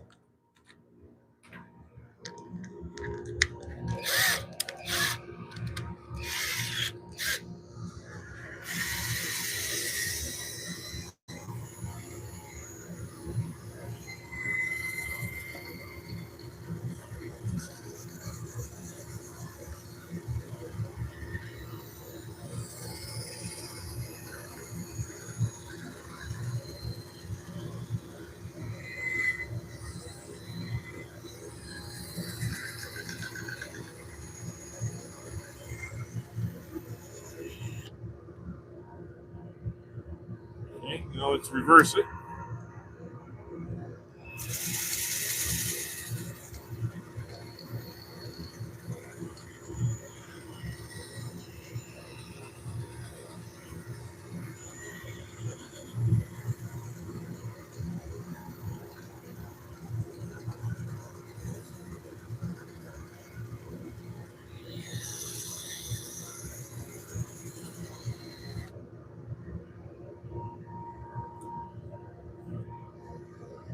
Okay. Right, let me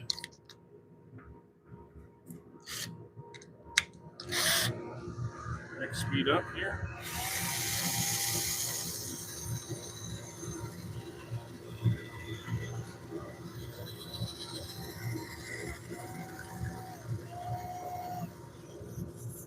Ah, my battery died.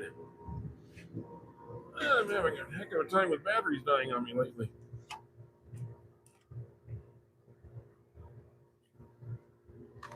So we will use this one. I can't complain. This is the same Harbor Freight drill I've been using for a couple of years now. And I only use it for this. It came with 2 batteries.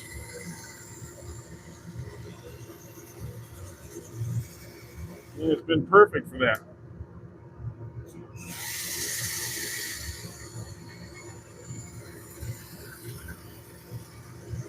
It's just exactly what I needed. I don't care if it dies. I don't have to buy more batteries for it. I'll just go out and get a new one. It was only like $20 on sale at the time. So for $20, I can afford to go get a new. Well, if I had to replace one of my Makita batteries, we're talking $100 or something. So why waste my Makita for doing basically what is just sanding and drilling small screws and that sort of thing? in the wood shop. I really don't care.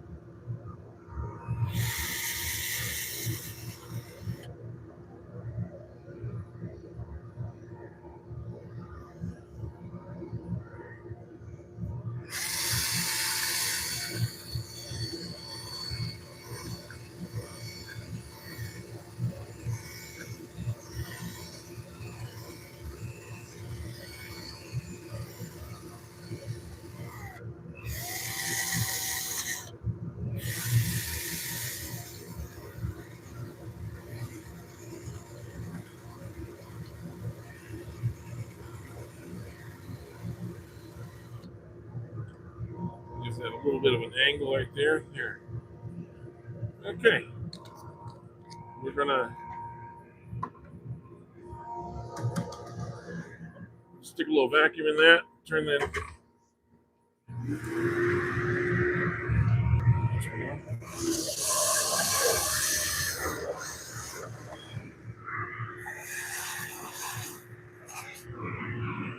Okay. Just like to get as much of that dust out of there as I can. All right. We'll oil this up a little bit and we'll be done with this one. Give it a good shake. Get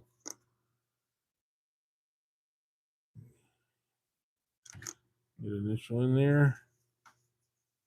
And let's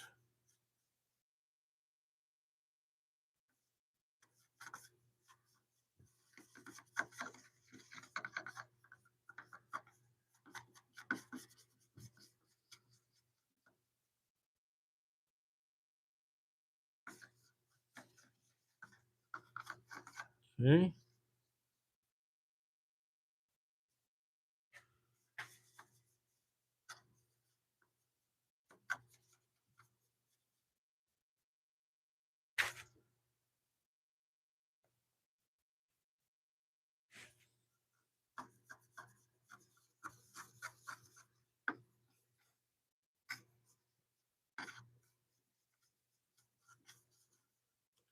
I'm just kind of putting it all in there, and I'm going to do the outside one more time too.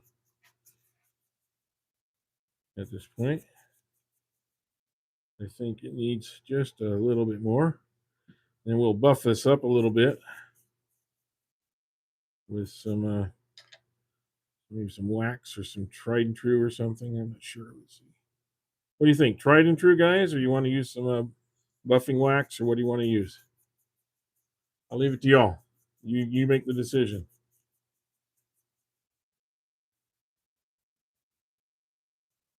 I could use a little bit of beeswax. I can use some carnauba.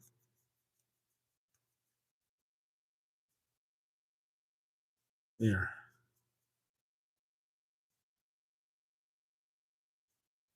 And here, because I have that clear resin, you can actually see through this little hole here. That filled in really nice. Kind of a little peekaboo into the world there. Okay. This is working out. It worked out. I wasn't sure for a long time if it would, but it seems to be working out. Hi, Jesse. What do you guys think? What do you think we should use a carnauba wax or a beeswax? Which is your preference here, or the or a combination or something like that? What do you think?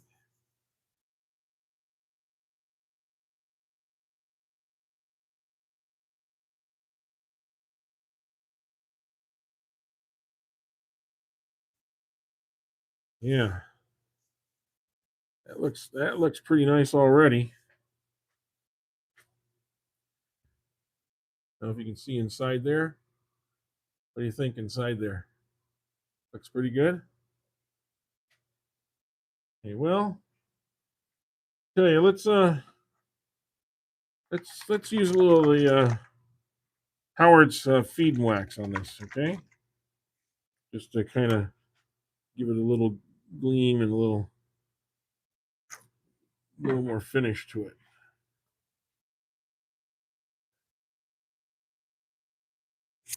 Okay. Gotta just hand rub this in.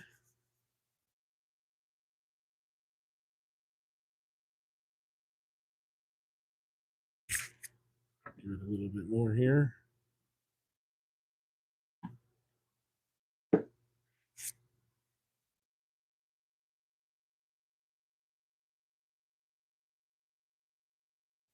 Make sure we're getting at the bottom too.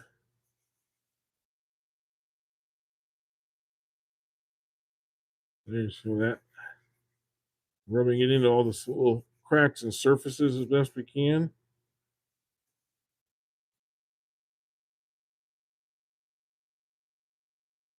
And then we'll do some on the inside here.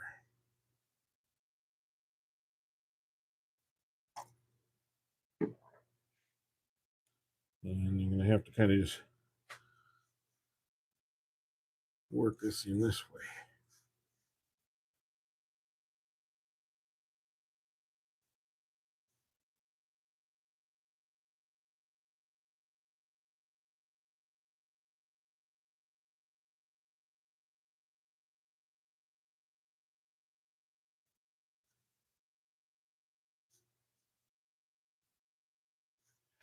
And let me get a paper towel. Somebody complained the other day when I was using cloth instead of a paper towel for this, so I'll use a paper towel just to make everyone happy today.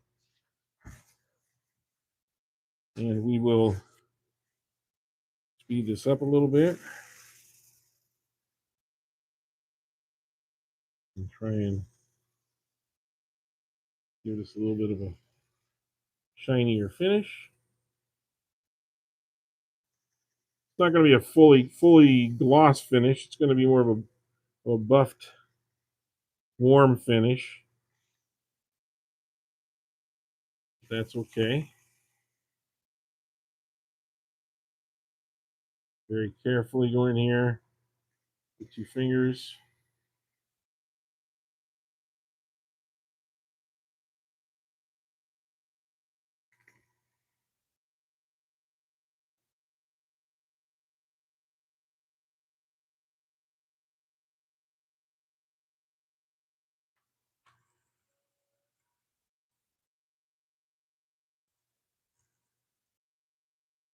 Speed up a little bit more.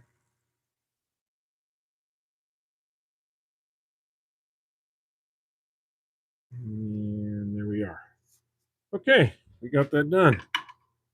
Okay, who wants to see what this looks like? I'll hold it up here for you.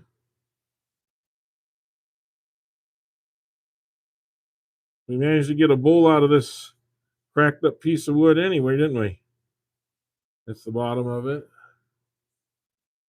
There's the inside. You can see that. This is the part that's see-through. I don't know if you can tell, but you can see my thumb going through. That's actually a window now. I don't know if you can see that or not, but anyway, so that's kind of a window inside and out. Or if I put the light up against it, you can see the lights coming through. Maybe that helps.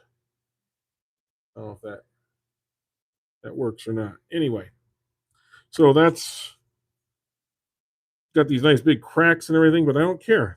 That's not going to hurt it, and it's going to. It feels really nice. It feels really good. I'll probably give this another buffing later on after it's set for a day or two. Give it a final buffing out. And that's what happens with most of these when you're not looking, so to speak, when you're not on the air with the. Is I go back to these bowls and they get a little bit more of a sanding, or they get a little bit more of a buffing out and all, just to finish them off. And sometimes I'll bring them back to show you. But I just wanted you to see this one. So that's one down, and we got one to go. So this is going to be the challenge one. This is going to be a challenge. And I'm not going to need the chuck for this, because this is a glue up. This is going to be a glue up. So hopefully it's had a chance to settle, and I hope I got enough glue, did enough good a job on gluing it. that I got a faceplate on here attached to a piece of wood, and the wood is glued to this. So there's no screws going inside this or anything. It's just the way it is. Now it's going to turn. I don't even know if it's going to turn. I'm really shooting in the dark here. I'm hoping it doesn't come flying off, that the glue holds. You know, that's all part of this, right? But let me get my tool rest off of here and go back to my other one.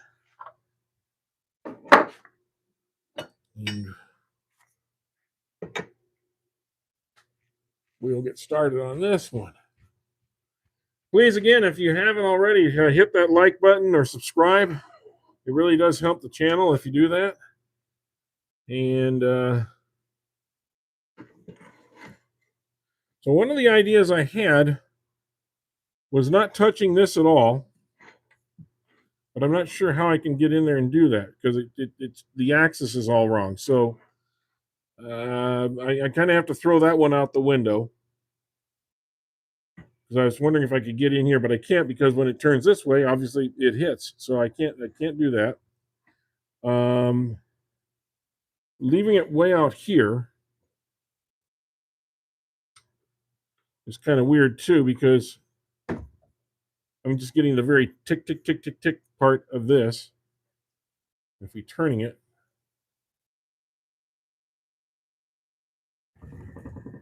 we even get a little rattle around 800 because it is so off balance. We want to make sure it stays balanced, and we want to make sure that we can trim this off. So I'm going to probably have to trim this off. So this will end up being trimmed down to about here. And we may end up trimming a little bit of this off here. I don't know. And then just going, I really don't know. I don't know if I'm going to be able to save the bark. This is kind of interesting to me. I just don't know what I'm going to be able to save. This is just a total crapshoot. But we thought we'd do it just for fun. Just to see what hits me, right? For this one, I'm going to pull out my big gun.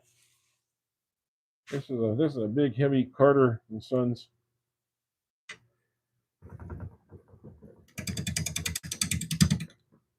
And knock down some of that excess here.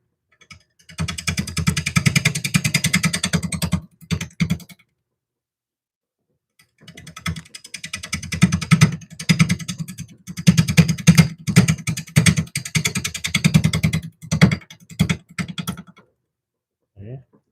Now I can move this in just a little bit.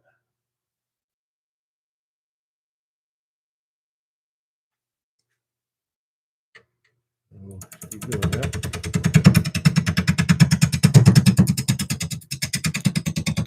Fortunately, olive wood is it's a very solid and very medium hardwood. It's not hard. It's got a very strong core of wood to it. I mean, the wood really holds together well. There's not much separation between the strands.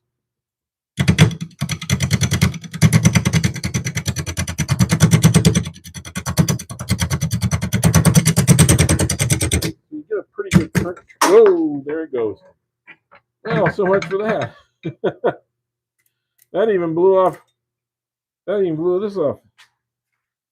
It blew up the screws. It didn't. The glue did not give. See, the glue did not give. The wood that the screws were attached to for the faceplate is what broke off. Interesting. Well, we won't be able to do that one today. I'm going to have to go and rebuild my my glue on, and we'll go from there. But you know what? That's good.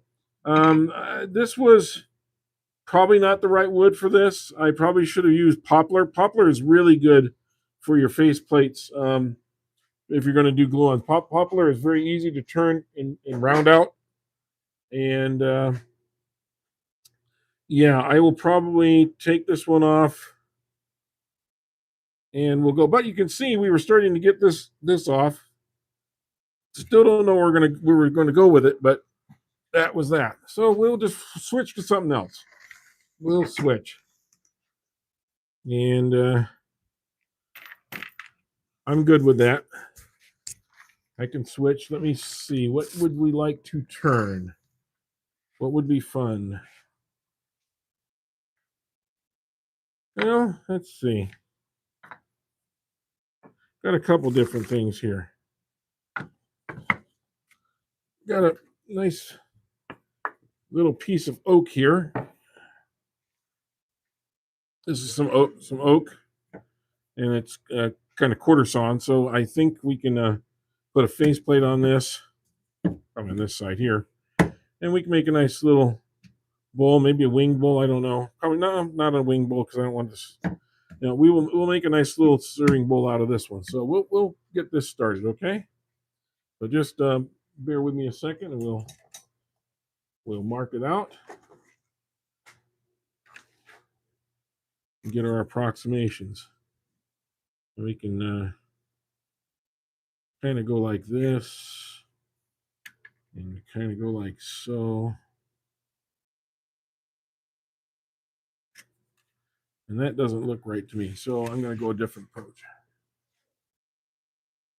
Because it's not really, those aren't really squared off edges, so it doesn't really work good. I think what I will do is just use my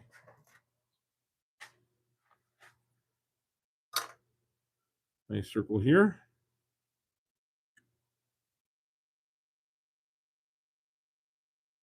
And I think I'll just mark it off as best I can. This way.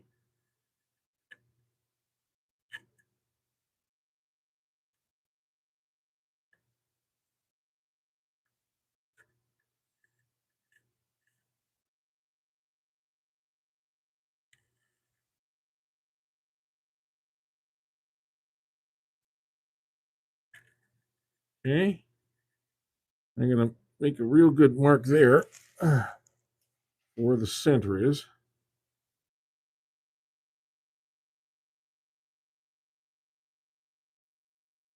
There, and I'll go get my hole punch here. And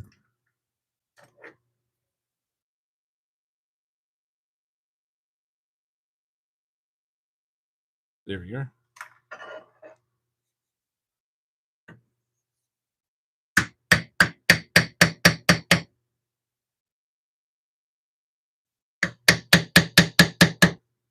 Just want to get that marked. There we go. Now we got the center marked. And if you don't mind, I'm going to take this over to the bandsaw for just a moment and knock off these edges. That'll make it a little bit quicker process for us here.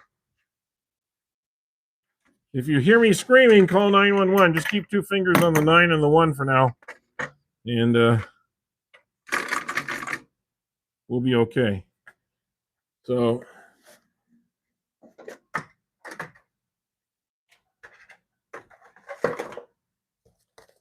watch your ears.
One more cut.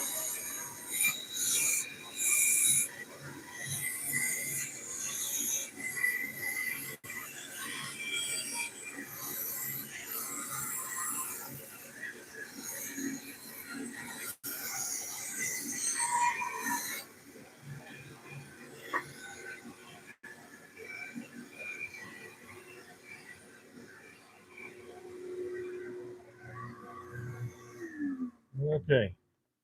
Sorry for that noise. I appreciate you sticking with me for a minute there while I did that.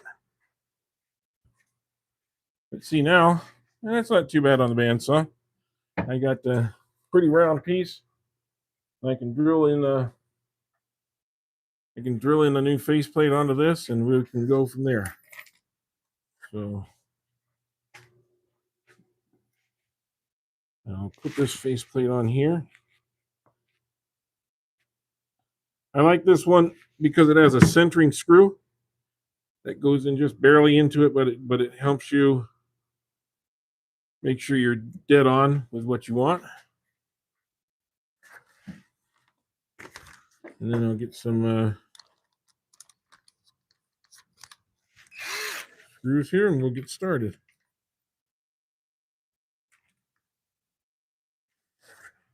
Okay. Here's one.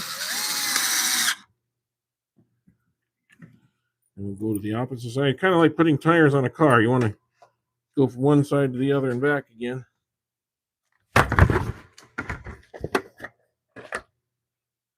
So this will be right here. Okay.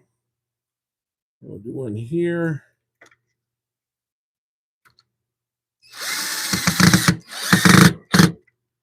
And then we'll do one here.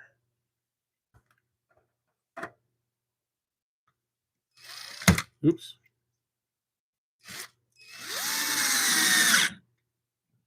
And that should be enough. Let me get one more in here just.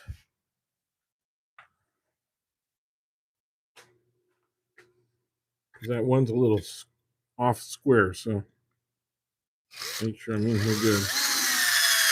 There we are. That's going to hold tight. It's not going to go anywhere. All right. Got that on here like so. Okay, guys, don't leave me yet. We're going to start turning here right now. So don't get discouraged. And please, if you haven't already, please hit that like button or subscribe. I'd appreciate that too. It does help the cause. All right. So I'm going to pull out just a little bit.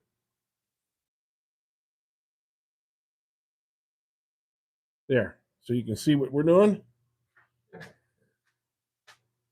Okay. And we'll get this spinning.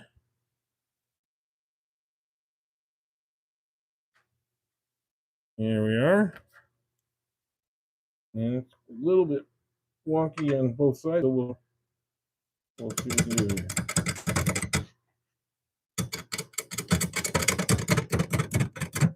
Oop. Let me get the speed up. I'm sorry.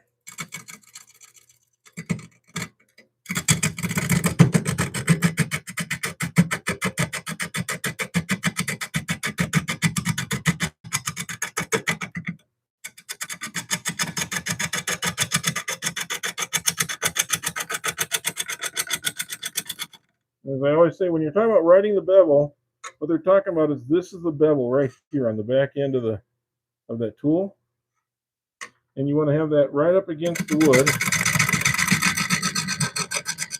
That way you can undercut the wood.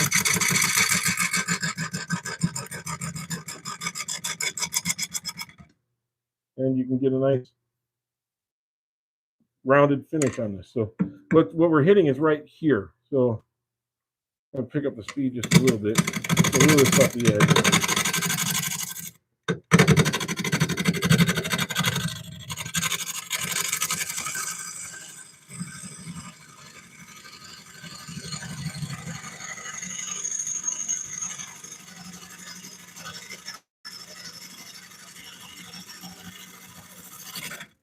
And you see, that's what it does. That's pretty, isn't it? That's just darn right pretty. Now, this wood's a little bit green, and it does have a gouging piece right here, so we're going to have to get in a little bit deeper, but it's a little green. And that's why it turns so nicely like that.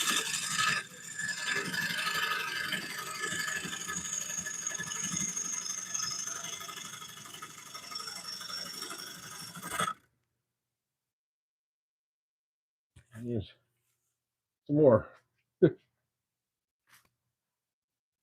All right. And look at that. We've got that pretty well done. Okay. So now I got to get the bottom here. And the bottom is going to be a little bit off. It has a little bit of a wonkiness to it. So we're going to try and get that cleared off if we can.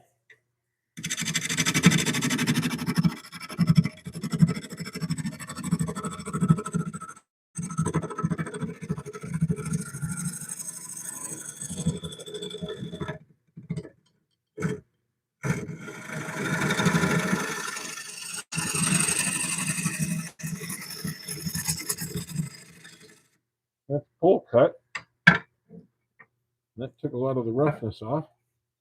So now we can get in here with our, I think we can use our scraper or our skew and probably take this down to a nice flat surface.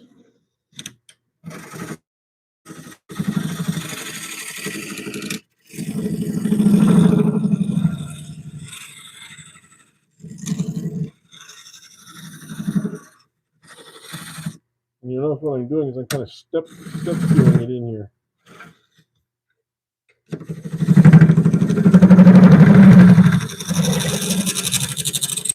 Back off.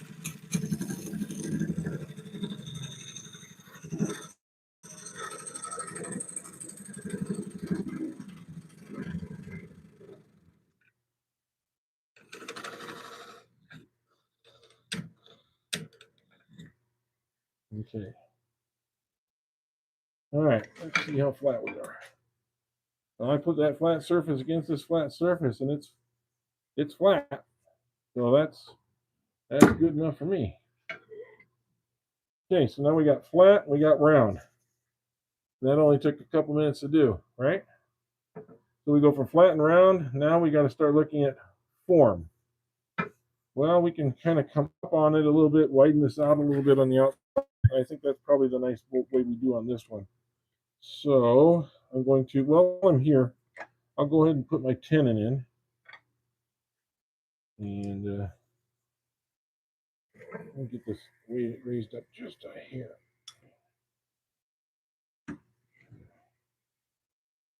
That's a little bit better.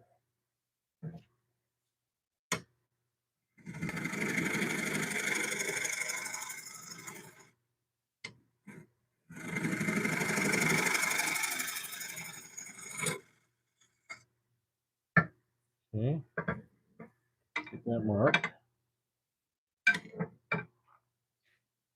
Since we will be using our chuck again, I didn't think I was going to be.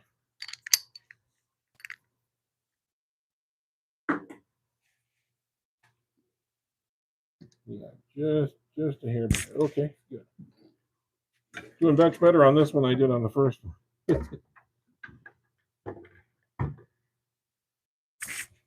Okay.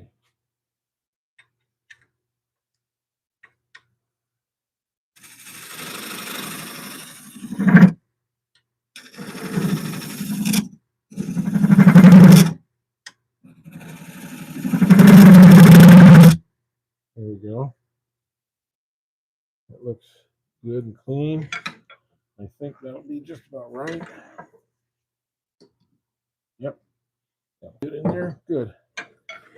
Don't need to make that any bigger. I'll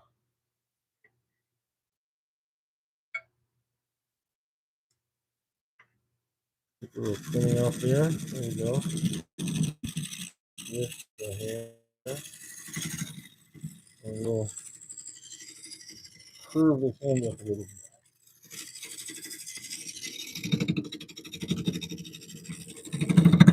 I start doing this to it.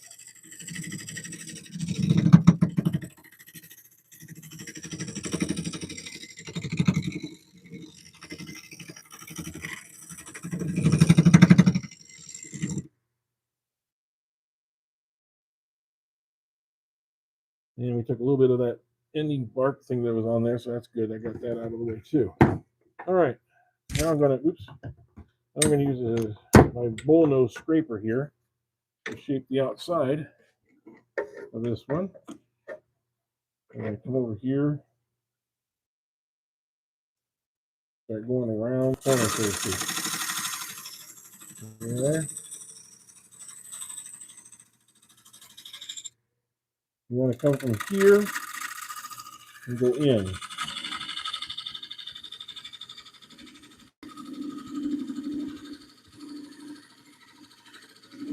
So I'm just doing a real, not a really strong angle, just a small angle.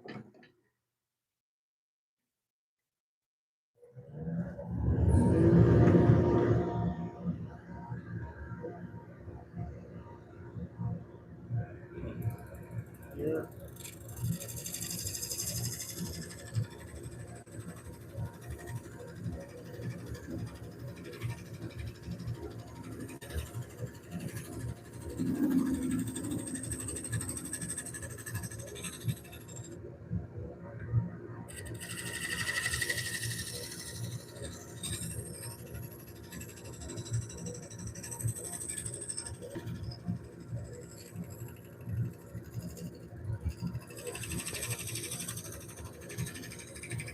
What I'm doing is I'm looking at the line up here, see what I have to do down here.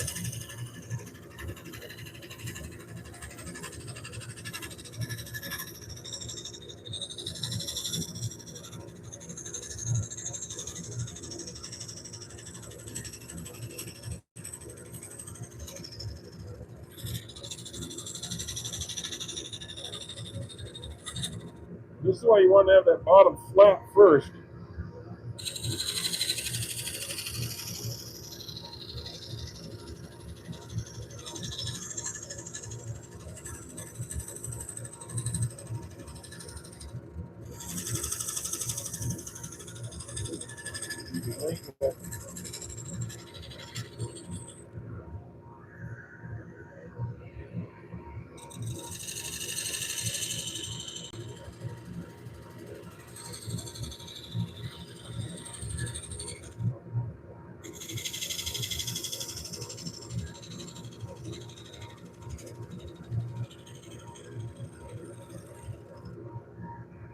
You know, I'm going to speed this along a little bit by using some scraping cuts from my.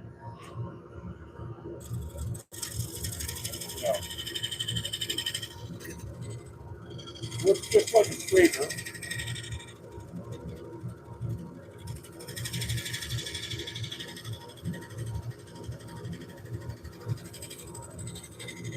I want to do a little more often there, so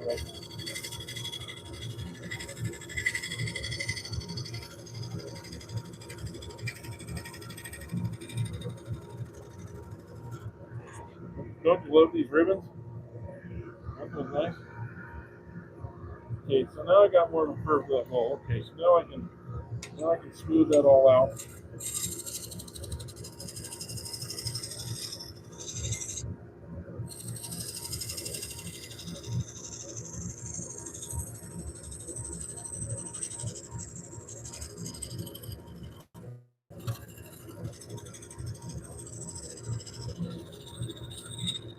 Right? And that gives you a pretty smooth finish. But to get a smoother finish, you can use a skew.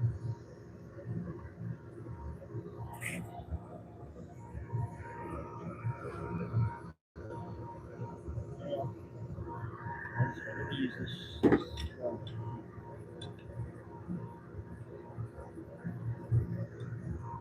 Use a skew.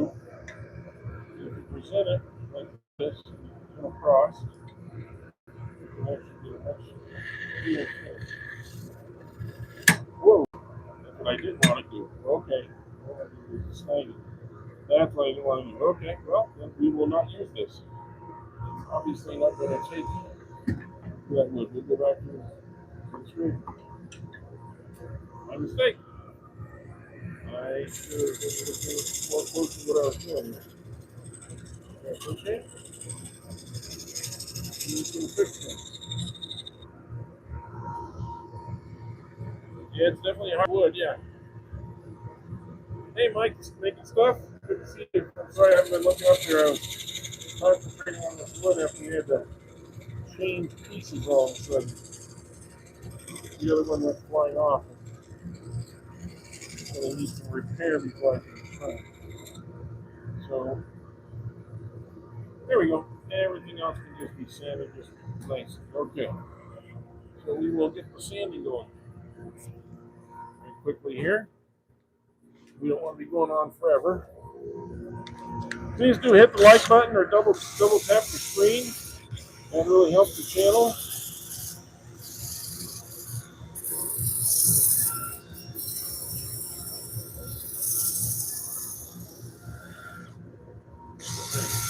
I don't want to get sanding marks on this. So I just want to mostly go over this way.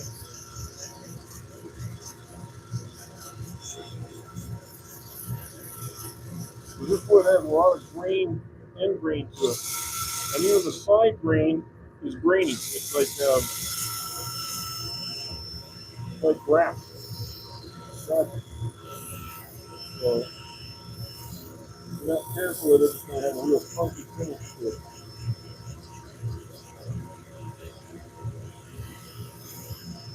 Like I said, this is still kind of green wood too.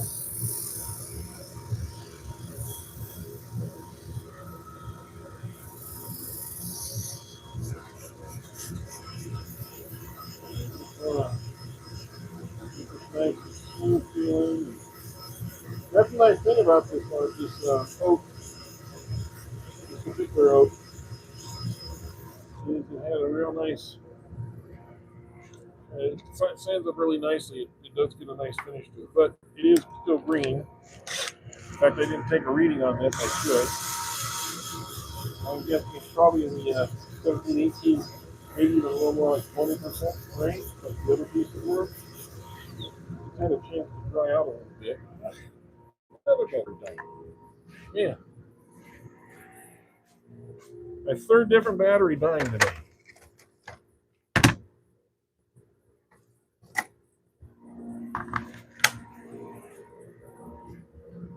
And I have to have a good session with the chargers here.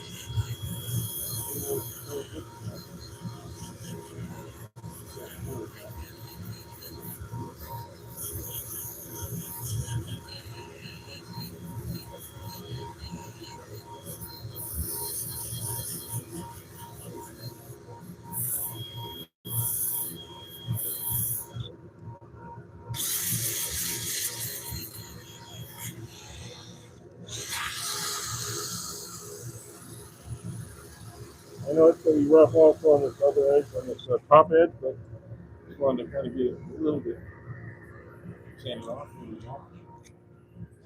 And we'll go to this third one.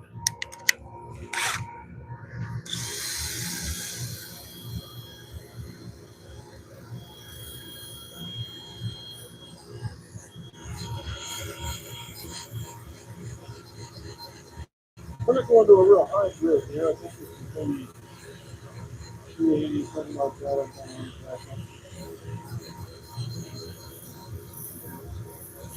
You don't really need to on this kind of a wood. I keep trying to say they go up to like 800 or 1,000, and you're not polishing diamonds. You are polishing wood, which is a living, breathing thing, and it will adjust on its own.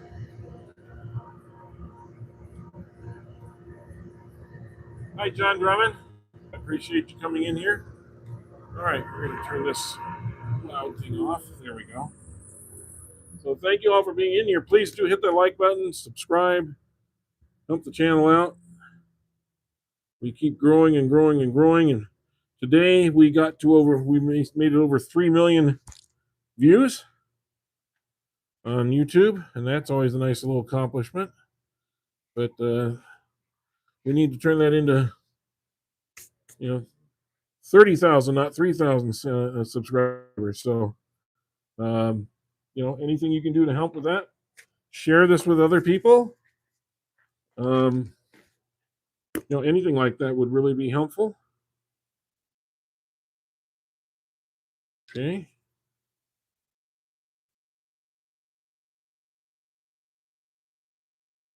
All right, here we go.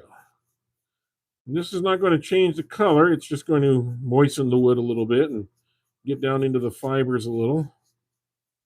This is not a real dry wood, so it's not going to be. In fact, let me check that before we get this all covered up. I want to get the meter on there just to kind of see what we're at here. So let me grab that real quick here.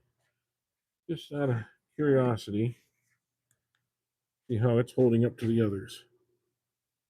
It is at about 16 to 18%, right about where I said it might be. I said it might be about 17. Could be as high as 20, but I think that 17 is probably a good number. So that means it has had a chance to dry some, if not completely. It's more on here.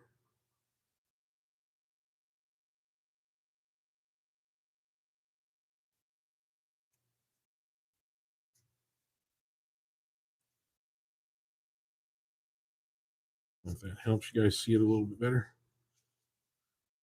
I like getting it in here because it helps strengthen the fibers holding the tenon together too. In fact, a lot of times, if you're not sure, another little trick is to take a very tiny bit of thin CA glue and brush it into the edges of your miter.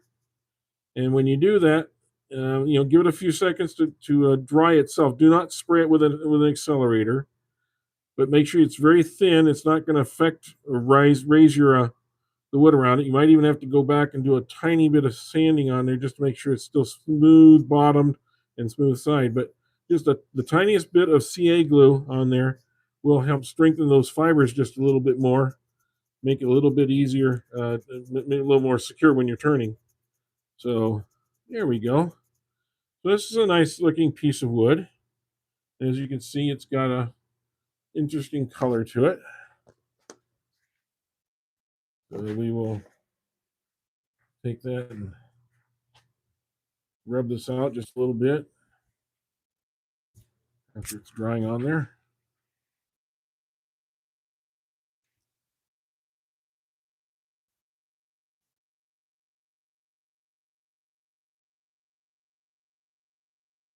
There we go.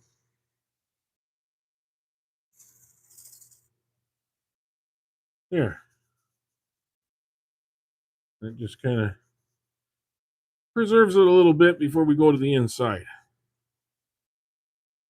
And then we'll do that next. Let me vacuum up just a little bit of this stuff so it's not in our way when we're turning. Starting to get quite a pile on the floor next to my feet. I'll tell you that. Like I was saying the other day, you guys see the live. You don't see all the cleaning that goes on after the live is over with. And it takes another 30 minutes or more to get everything cleaned up. There is one of those screws that broke off of that other faceplate that I was using. What's funny is I didn't even hit anything hard with it.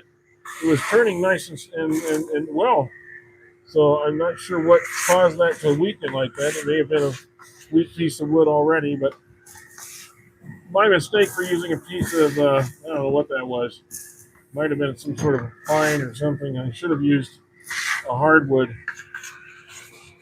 or a poplar or something like that. We have lots of poplar. It's real cheap. You get it at the local stores. So poplar is popular, actually. Excuse the pun. Okay, so let's take this off of here.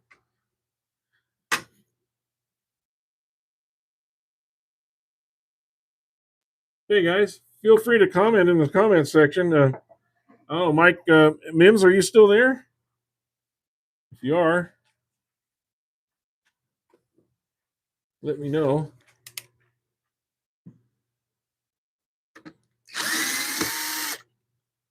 You know, sometimes people pop in and pop out, and some of them are at work. Some of you guys aren't able to jump in, say hi all the time.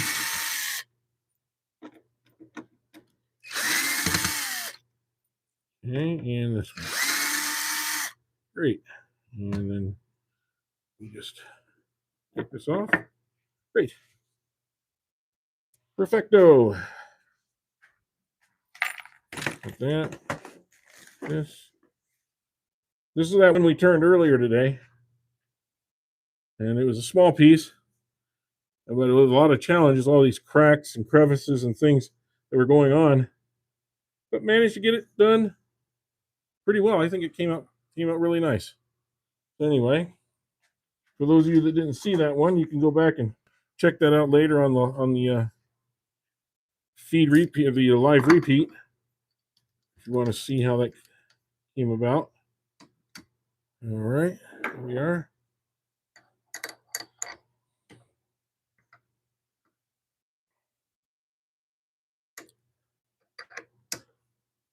There we are. There. Let's spin it up and see. Yeah, that's running pretty true. Good. Okay. I'll just tighten it down here more. You don't want to over tighten. You over tighten, that's when you put stress on it and it can crack on you and fly off. Like, I don't know what that means to tell you, huh? I've already had that experience once today. But that's just part of turning. Just part of turning. Okay. So we're going to go in here.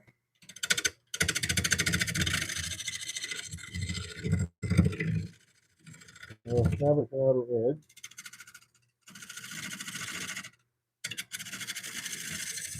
And because this is green wood, I can't go all the way thin like I would like to.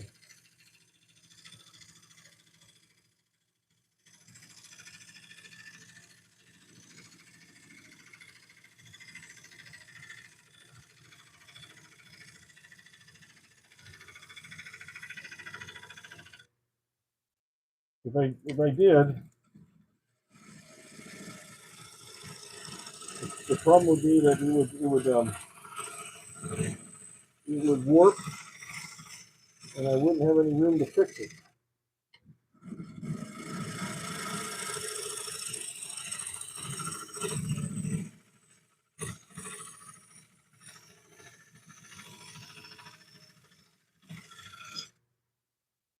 Yeah, we're going to get some really nice shavings here. Now, I'm going to have to move this, I'm going to have to raise this up just a little bit. That's just a little low.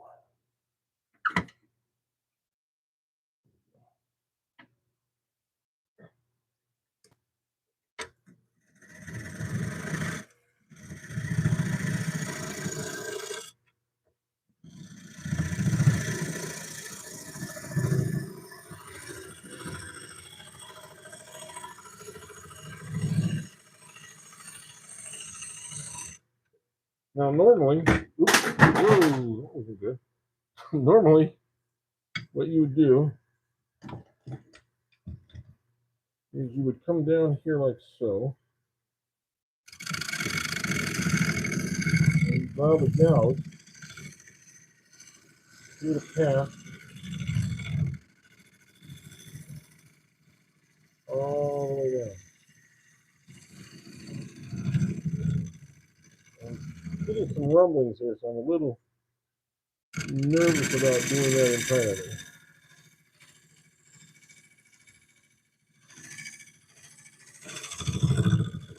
Yeah.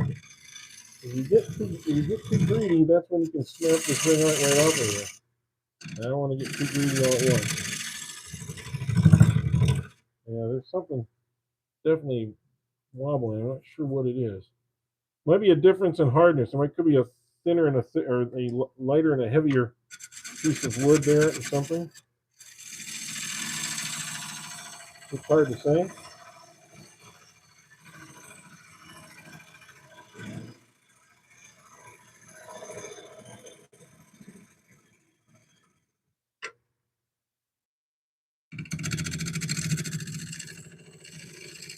making it jitter just a little bit. I'm not sure what. Maybe it's making that smooth. I don't know. There.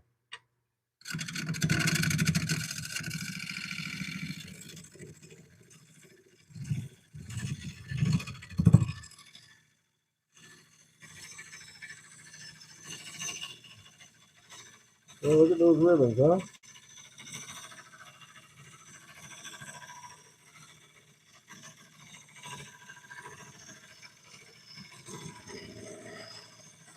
We're making ribbons.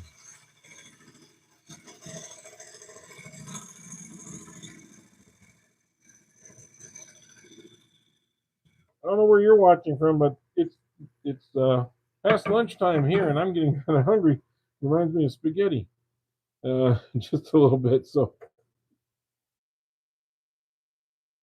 here we go.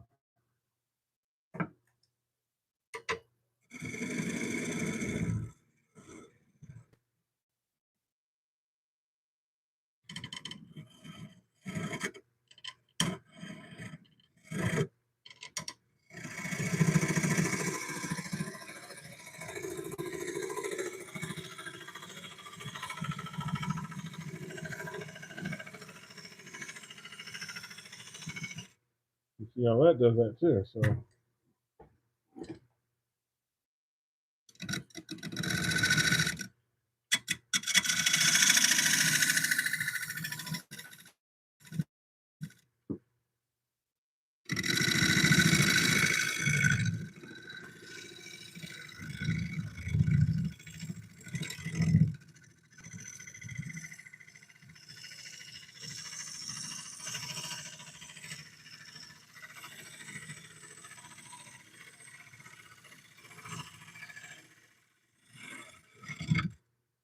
there. These are gorgeous, aren't they? Fun to watch anyway. But you got to clear them out every once in a while.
These them slide down the side and into the bottom and the top. Just take it real slow and easy. Don't get excited. Don't get mesmerized by those little shavings either.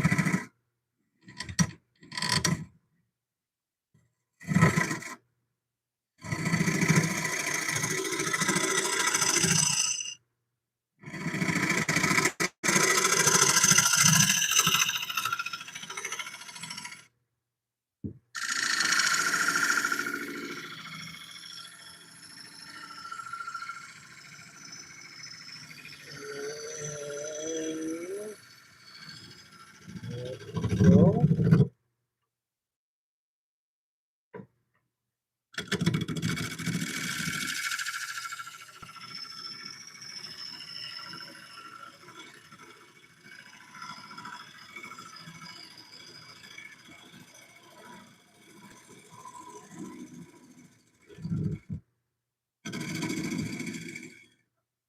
okay. And the next level, okay.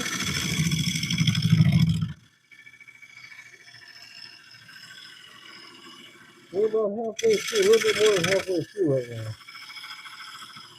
Okay.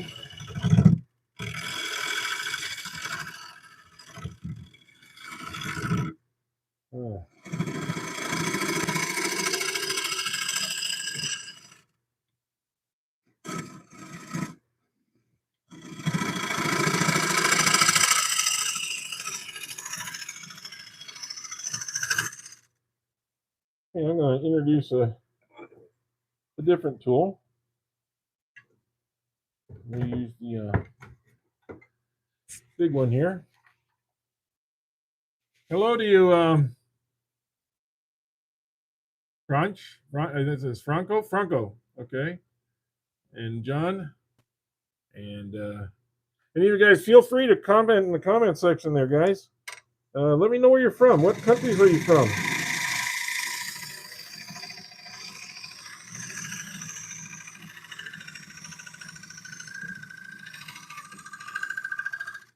You can get the same scrape with the scraper that you do with the gouge.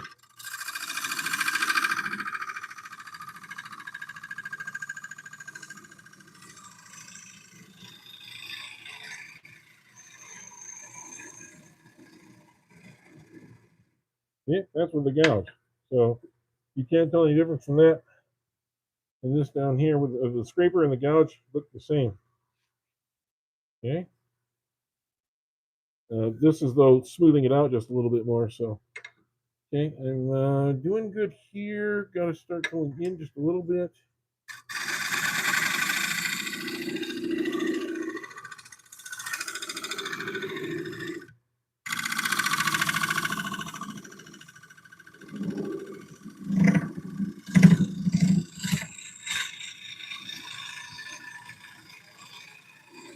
And to be fair, I cannot see what is going on right where I'm cutting because the shavings are keeping my eyesight from seeing exactly what I'm doing. So I have to look over here to see where my cutting edge is and where my depths are and all my angles. I have to actually look over on the right hand side of the bowl to see that. Like I can see I'm about an inch from the top right there. I can also see that I need to clean this up just a little bit coming down.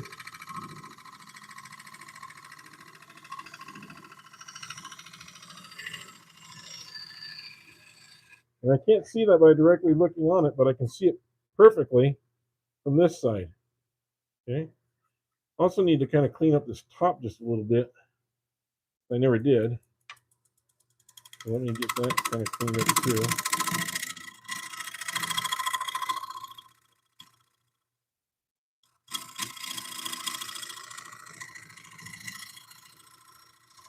And kind of write that in. And then just follow it right on down.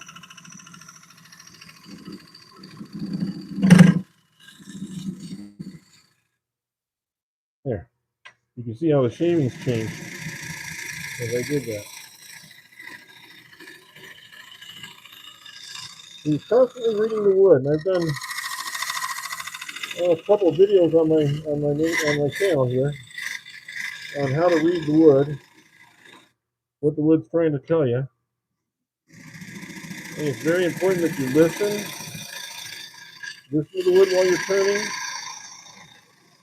You can hear it coming up on some sort of hollow spot or some spot that's rougher than the rest. You'll sometimes hear it before you feel it, especially if you're using good sharp tools. Because good sharp tools aren't going to tell you the story as much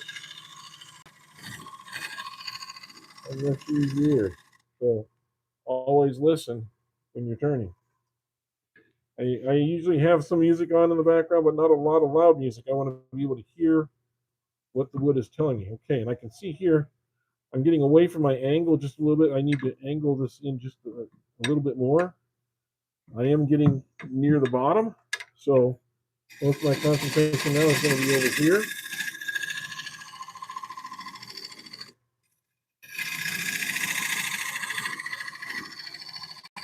Get that curve a little bit sharper. And that's the outside of the bowl.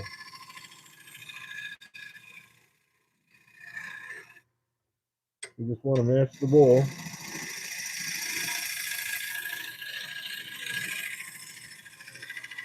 Inside and out the same. Almost like it was molded, not like it was cut. Oh,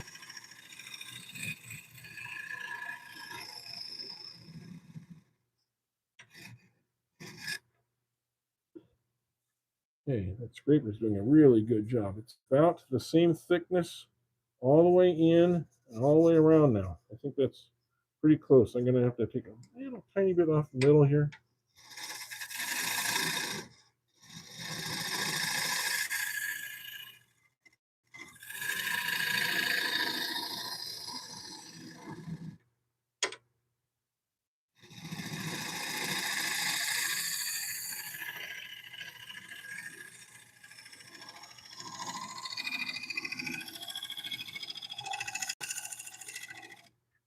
Okay.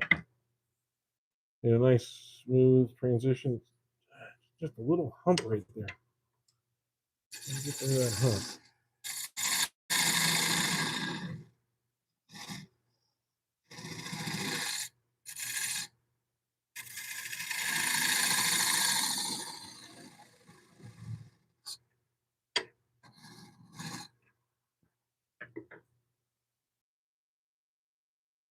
Yeah, I think I can sand the rest of that out good.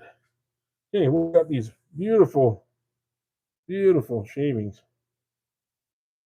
You almost want to just lay down on them. They're almost nice and soft, like a pillow. Very, very soft. Okay, well, this scraper here did a wonderful job for me on the second part of that bowl on the inside.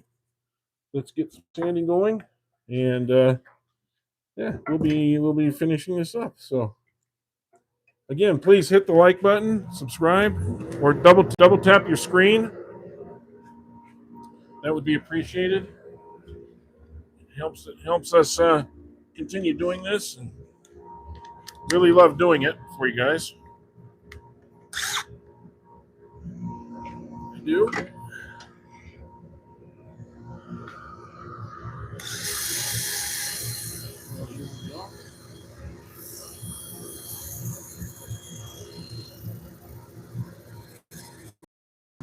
I'm going to put a little bit of an angle on this edge here. And I'll show you why that's helpful later.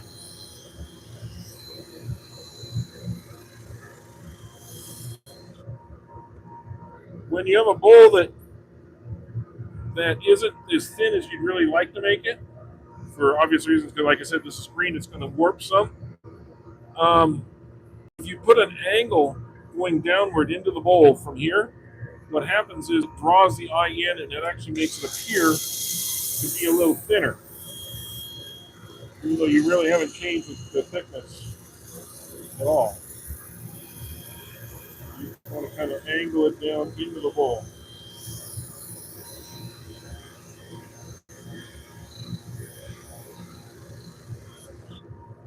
And I'm going to reverse this.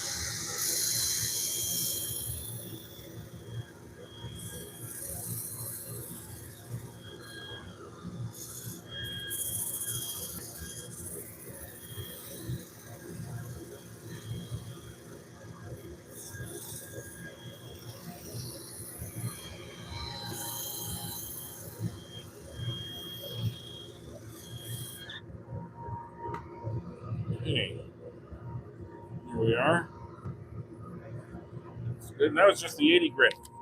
That's all that was just 80 grit, just kind of getting some form shapes cleaned up and so forth. Now we go to the 120 grit, I think it is.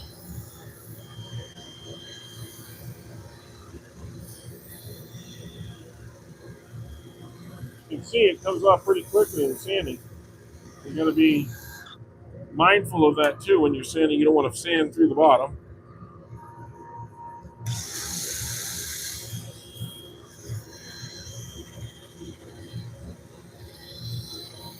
Again, we're trying to keep it nice and smooth and even.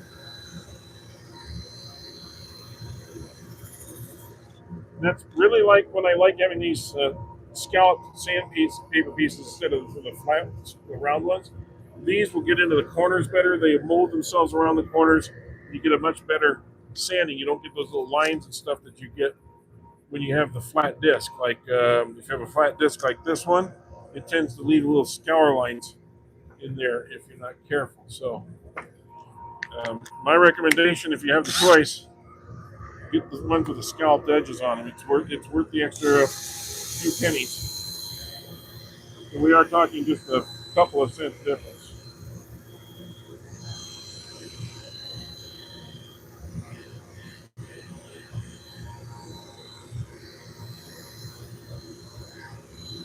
Please, again, like I said, hit that like button, subscribe, go out and check my channel out. Go to my other videos.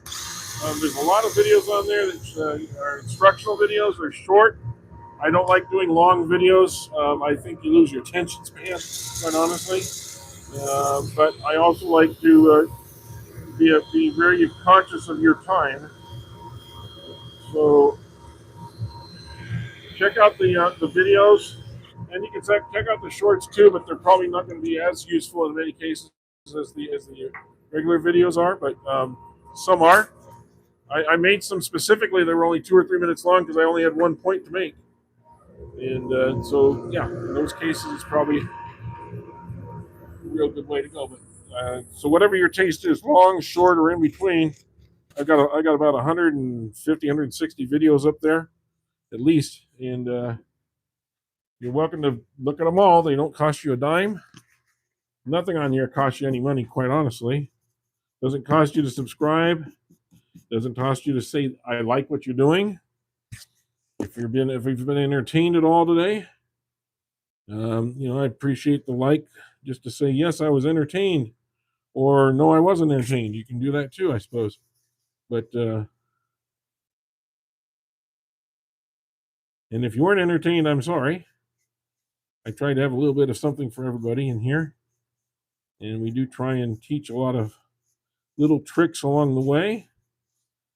This was a pretty cooperative piece of wood, so we didn't have to do too many things to it. But even then, there was a couple of learning pieces on here. So, okay, we're gonna put another coat on the outside while the inside's getting its coat, drying out a little bit.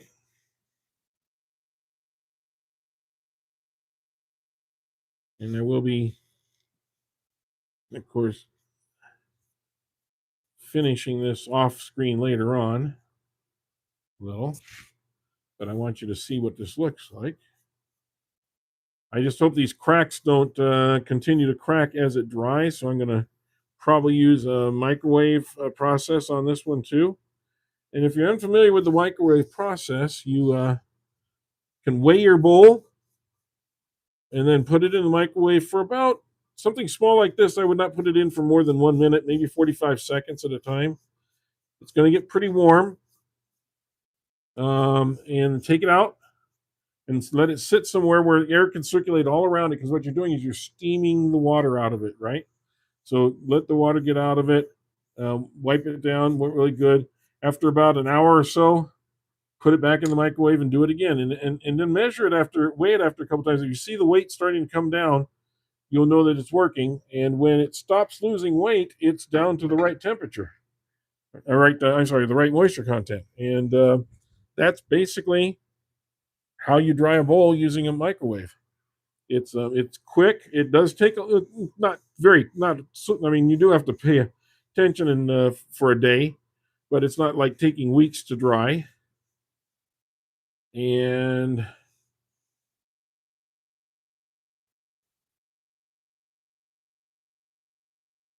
I'm gonna wipe some of this excess out of here. If your wood was really dry, this would suck it in, and you have to put another coat, and then suck it in, and another coat, and it would just keep sucking in. It could take 4 or 5 coats to do it. But this is wet wood, as we said. We checked it earlier. So it's not going to absorb a whole lot, and that's okay too. What we'll do is we'll put a little shine to this.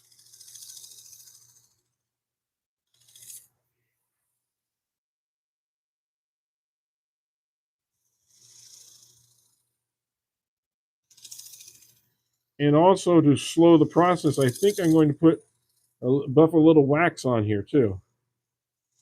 And that will slow its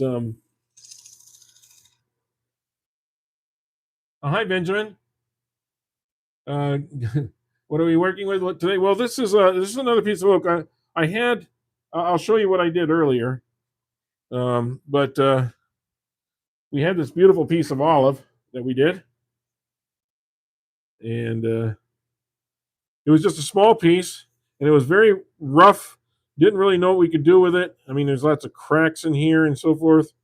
There's actually a window that I put in here with some acrylic, and turned it, and it's kind of a beautiful little bowl. So hopefully you think so too. But that's one we did. We started doing another one, but the faceplate holder that it had on it broke out. It was glue. It was a glue on. So we went to this piece of oak. It's relatively green wood, and so I just thought I'd make a little quick bowl out of it. And they saw that it took about 30 minutes, and a lot of these gorgeous shavings came out of that bowl. And so that's where we're at. Okay. Yeah, it's nice. It's nice wood. This is it's oak. It's green. It was cut real close here. I went over and cut it out about 3-4 weeks ago, I guess. And yeah, it was nice of the owner to say, "Hey, I've got this that we're cutting down. Do you guys want to get in there and do something with it?" So we said yes, and some of us came over there with our chainsaws and took some pieces. I have some pieces that were about this big, about this thick, um, that I've turned into a couple turnings also. So it was been quite a good little couple pieces of wood that I got out of that. Okay, let's put a little wax on here. This is tree wax, but there's lots of other ones. This one is a carnauba wax. Boy, is that slick in here. Whew. You went to toss a coin in here, it'd probably go flying right back out. Um, so let me get a little more. I got this, believe it or not, I got this at a yard sale about 2 years ago, and I'm still using it.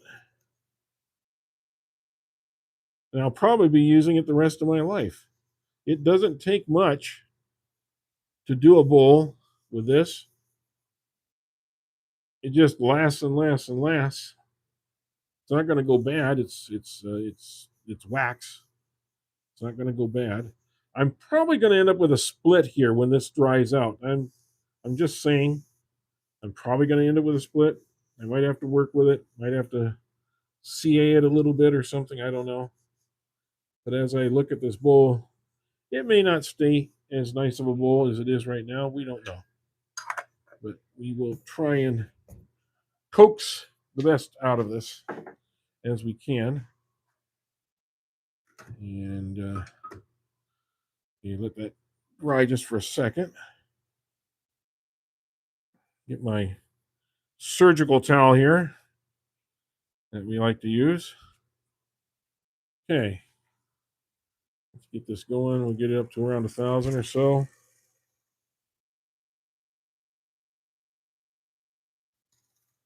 Buff the outside a little bit.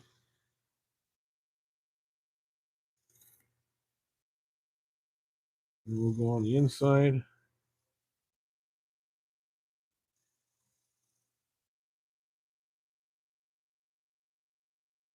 See how this goes.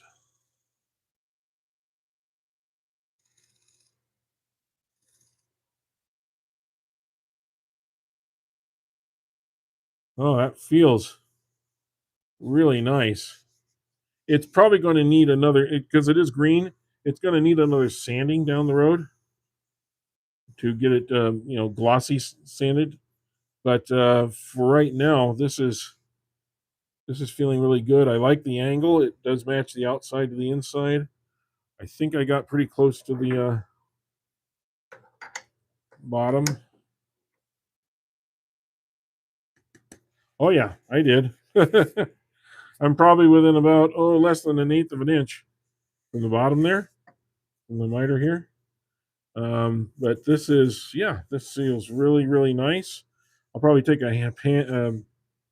my palm sander and kind of sand this off just a little smoother. But there you go. That's my other bowl today, and it's a nice little oak bowl. It's still got some weight to it because it is still, like I said, pretty wet. And I think Yeah, it's probably still going to read out the same. Let's see here. Ah, see, it's reading out about 21. Well, that's because of the wax on there, but it's reading out right about what it was before I had it at about 17. So now it's reading about 21 with the wax and the other finish on there. So that's about right. So we will have to take care of this for a while before I can maybe come back and thin it out a little bit more. But for right now, it's a nice little cereal bowl. You know,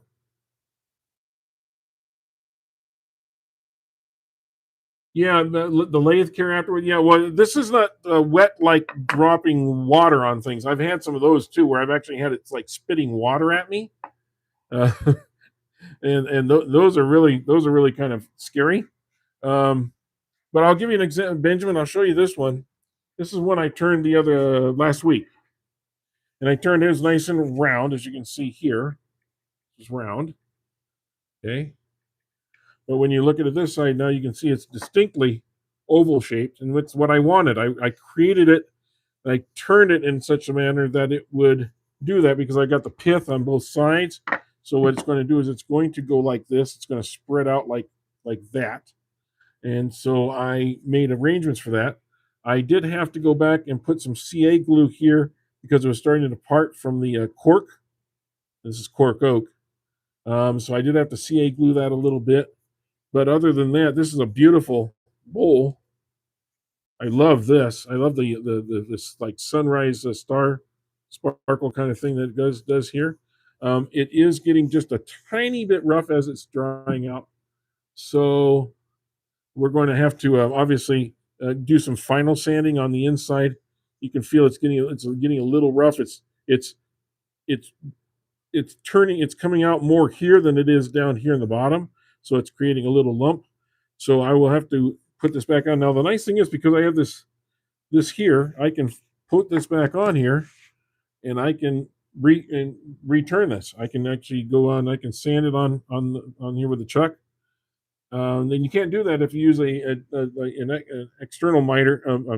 Sorry, where you have external tenon where you have to cut it off. When you do that, you have nothing left to grab onto. So I really like that's one of the reasons I really like using the internal or mitered tenon. Yes, you do lose a tiny bit of the bottom of the bowl, but I think it looks better. And then when you put a coin or something in here, they don't even notice this really.